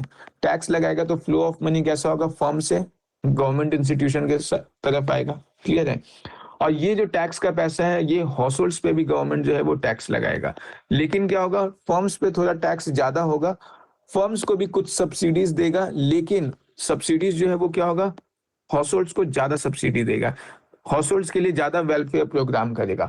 क्लियर है? तो इससे क्या होगा, ओवरऑल जो एक बैलेंस है वो क्या होगा, फर्म्स से पैसा जो है वो गवर्नमेंट इंस्टीट्यूशन निकाल रहा है एक तरीके से, और ये पैसा निकाल करके किसको दे रहे हैं, हाउसहोल्ड्स को दे रहा है। क्लियर है? क्योंकि फर्म्स पे टैक्स ज्यादा लगाएगा गवर्नमेंट, फर्म्स को सब्सिडी कम देगा, हाउसहोल्ड्स को सब्सिडी ज्यादा देगा। हाउसहोल्ड्स के लिए स्कूल, हॉस्पिटल ये सब ज्यादा फ्री होगा। क्लियर है? ओल्ड एज होम जो होता है, ओल्ड एज होम नहीं मतलब जो ओल्ड एज पेंशन वगैरह होता है वो सब देगा। मतलब गवर्नमेंट जो है एक तरीके से फर्म से कुछ एक्स्ट्रा पैसा लेकर के हाउसहोल्ड्स के साथ ट्रांसफर करने का काम करेगा। इधर जो है, इधर हमारा कुछ बैंक वगैरह रहेगा। ये बैंक क्या करेगा, ये बैंक जो है ये हाउसहोल्ड्स इसमें अपना पैसा सेविंग करेंगे, और बदले में बैंक से हाउसहोल्ड जो है वो लोन लेंगे। फर्म्स क्या करेगा, इससे लोन लेगा। क्लियर है? ये बैंक जो है वो क्या करेगा, बैंक्स जो है वो गवर्नमेंट जो है वो बैंक से लोन लेंगे। क्लियर है? और बैंक जो है वो गवर्नमेंट को लोन देगा भी। क्लियर है? मतलब ये इस टाइप से पैसा जाएगा, गवर्नमेंट अपना पैसा बैंक्स में जमा करेंगे पब्लिक सेविंग के रूप में। क्लियर है? मतलब इस तरीके से ये साइकिल जो है ये साइकिल चलता रहेगा। ये जो है ये हमारा फ्लो ऑफ मनी जो है किसी भी एक इकोनॉमी में देखने को मिलता है, इसी को हम लोग बोलते हैं circular flow of money. Clear है? ये जो है ये हमारा क्या है, सर्कुलर फ्लो ऑफ मनी, कि इस तरीके से इकोनॉमी में पैसा का फ्लो होता है। यहाँ पे बस ध्यान में रखना है, इस डायग्राम में जो मैंने एरो बनाया वो मनी का डायरेक्शन का फ्लो है। आई होप ये वाला अब समझ में आ गया होगा। इसको आज यहीं पे रहने देते हैं क्योंकि बहुत ज्यादा टाइम हो जाए। क्लियर है? ये हम लोग का बस 2 टॉपिक, जितना हमने सोचा था उससे 2 टॉपिक बस रह गया है।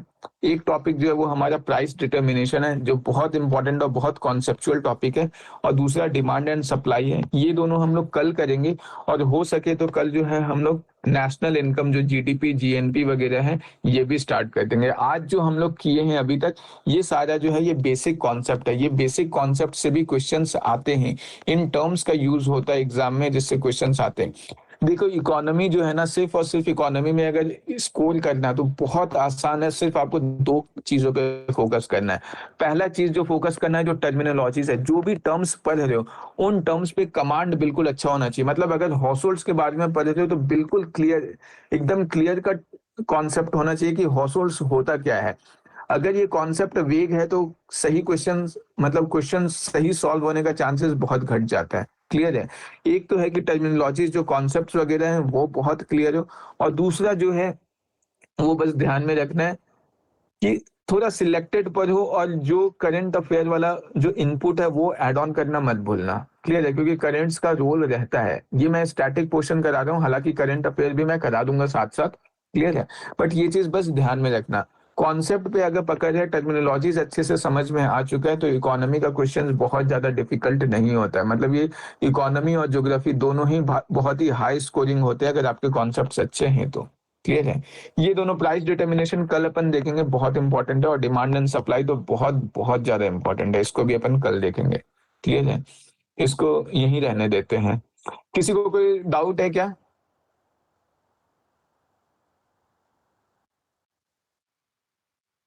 No sir. चलो ठीक है, ये रिकॉर्डिंग को पॉज कर दो। Okay sir. सर चैट में डाउट है किसी का? अच्छा, चैट में डाउट है। Agriculture and monetary policy are part of macro और माइक्रो इकोनॉमिक्स। देखो, ये जो एग्रीकल्चर और मॉनेटरी पॉलिसी है ना, ये मैक्रो इकोनॉमिक्स का पार्ट है, क्योंकि ये पूरे मतलब देश के लेवल पे एग्रीकल्चर का बात करें या मॉनेटरी पॉलिसी का बात करें ना, तो ये मैक्रो इकोनॉमिक का पार्ट होगा। माइक्रो मतलब किसी कंपनी के पर्सपेक्टिव से देख रहे हैं। मॉनेटरी पॉलिसी क्या है? मतलब जो आरबीआई जो भी डिसीजन ले रहा है ताकि जो फ्लो ऑफ मनी है उसको वो मैनेज कर सके, कि पैसा जो है वो कितना बढ़ाना है, कितना घटाना है। इंटरेस्ट मतलब बैंक डिसाइड करेगा कितना इंटरेस्ट रेट रखना है, कितना इंटरेस्ट रेट कम करना है, ताकि इन्फ्लेशन को वो चेक कर सके। तो ये सब चीज जो है ना, ये सब मॉनेटरी पॉलिसी में आता है। वो आरबीआई किसी एक कंपनी के लिए नहीं कर रहा है कि जियो या एयरटेल के लिए कर रहा है, वो पूरे देश भर के लिए कर रहा है। तो ये सब जो है वो मैक्रो इकोनॉमी का पार्ट होगा, माइक्रो का नहीं होगा। क्लियर है? और हिंदी मीडियम के लिए, जैसा कि मैं पहले भी बोल चुका हूँ, थोड़ा दिक्कत होगा। बस कॉन्सेप्ट समझने के लिए कर सकते हो तो कर लो। जैसा मैं कोचिंग में कर दिया करता था कि पूरा हिंदी मीडियम का नोट्स वगैरह प्रोवाइड कर देता था, वैसा यहाँ पे नहीं हो पाएगा।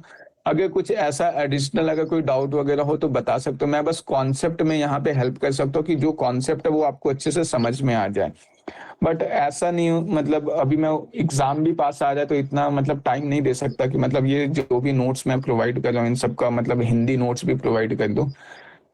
अगर बोलोगे तो मैं तरीका बता सकता हूँ कि हिंदी नोट्स कैसे कर सकते हैं। क्लियर है? बट प्रोवाइड करना थोड़ा टाइम टेकिंग है, थोड़ा मुश्किल है। अभी कॉन्सेप्ट समझने के लिए इस्तेमाल कर सकते हो, बाकी जो भी करना चाहो।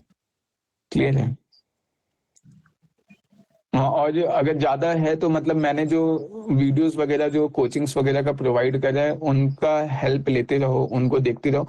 ये क्लास करने से आपको बेनिफिट बस ये होगा कि आपको एक प्रॉपर डायरेक्शन पता चल जाएगा कि पूरा, जैसे हम लोग होता है ना 80:20 प्रिंसिपल, कि 20% क्वेश्चन जो मतलब 80% क्वेश्चन जो है वो 20% सिलेबस से आता है। तो मैं बस आप लोग को वो 20% सिलेबस बता दे रहा हूँ कि वो कौन सा टॉपिक है जिससे वो 80% क्वेश्चन आता है। तो उसमें आपको हेल्प होगा, एक ओवरऑल ओवरव्यू पता चल जाएगा। और ये काइंड ऑफ क्रैश कोर्स है, पूरा डिटेल इकोनॉमी हम लोग नहीं पढ़ रहे। अभी जो प्रीलिम्स का एग्जाम होने वाला है 2026 में, तो ये प्रीलिम्स और एग्जाम के पर्सपेक्टिव से अभी हम लोग इकोनॉमी पढ़ेंगे कि इकोनॉमी में कौन कौन सा इंपॉर्टेंट एरिया है जहां से पीटी में क्वेश्चन आता है। बस मेन इसका मकसद यही है। अगर इससे कुछ हेल्प ले सकते हो तो फिर ठीक है। मतलब और बहुत ज्यादा तो ऐसा एडिशनल हेल्प अभी मैं नहीं कर सकता। अगर हाँ कोई डाउट वगैरह हो तो चाहे वो हिंदी मीडियम का हो या इंग्लिश मीडियम का, वो मैं प्रोवाइड कर दूंगा। नोट्स प्रोवाइड करने का बस थोड़ा इशू है। क्लियर है? और अगर ज्यादा दिक्कत हो तो बोलना, नोट्स भी प्रोवाइड कर दूंगा, बट वही अभी थोड़ा टाइम का दिक्कत है। चलो ठीक है, थैंक यू वेरी मच सबको। अगर किसी को लीव करना है तो लीव कर सकते हो। Thank you sir. Thank you sir.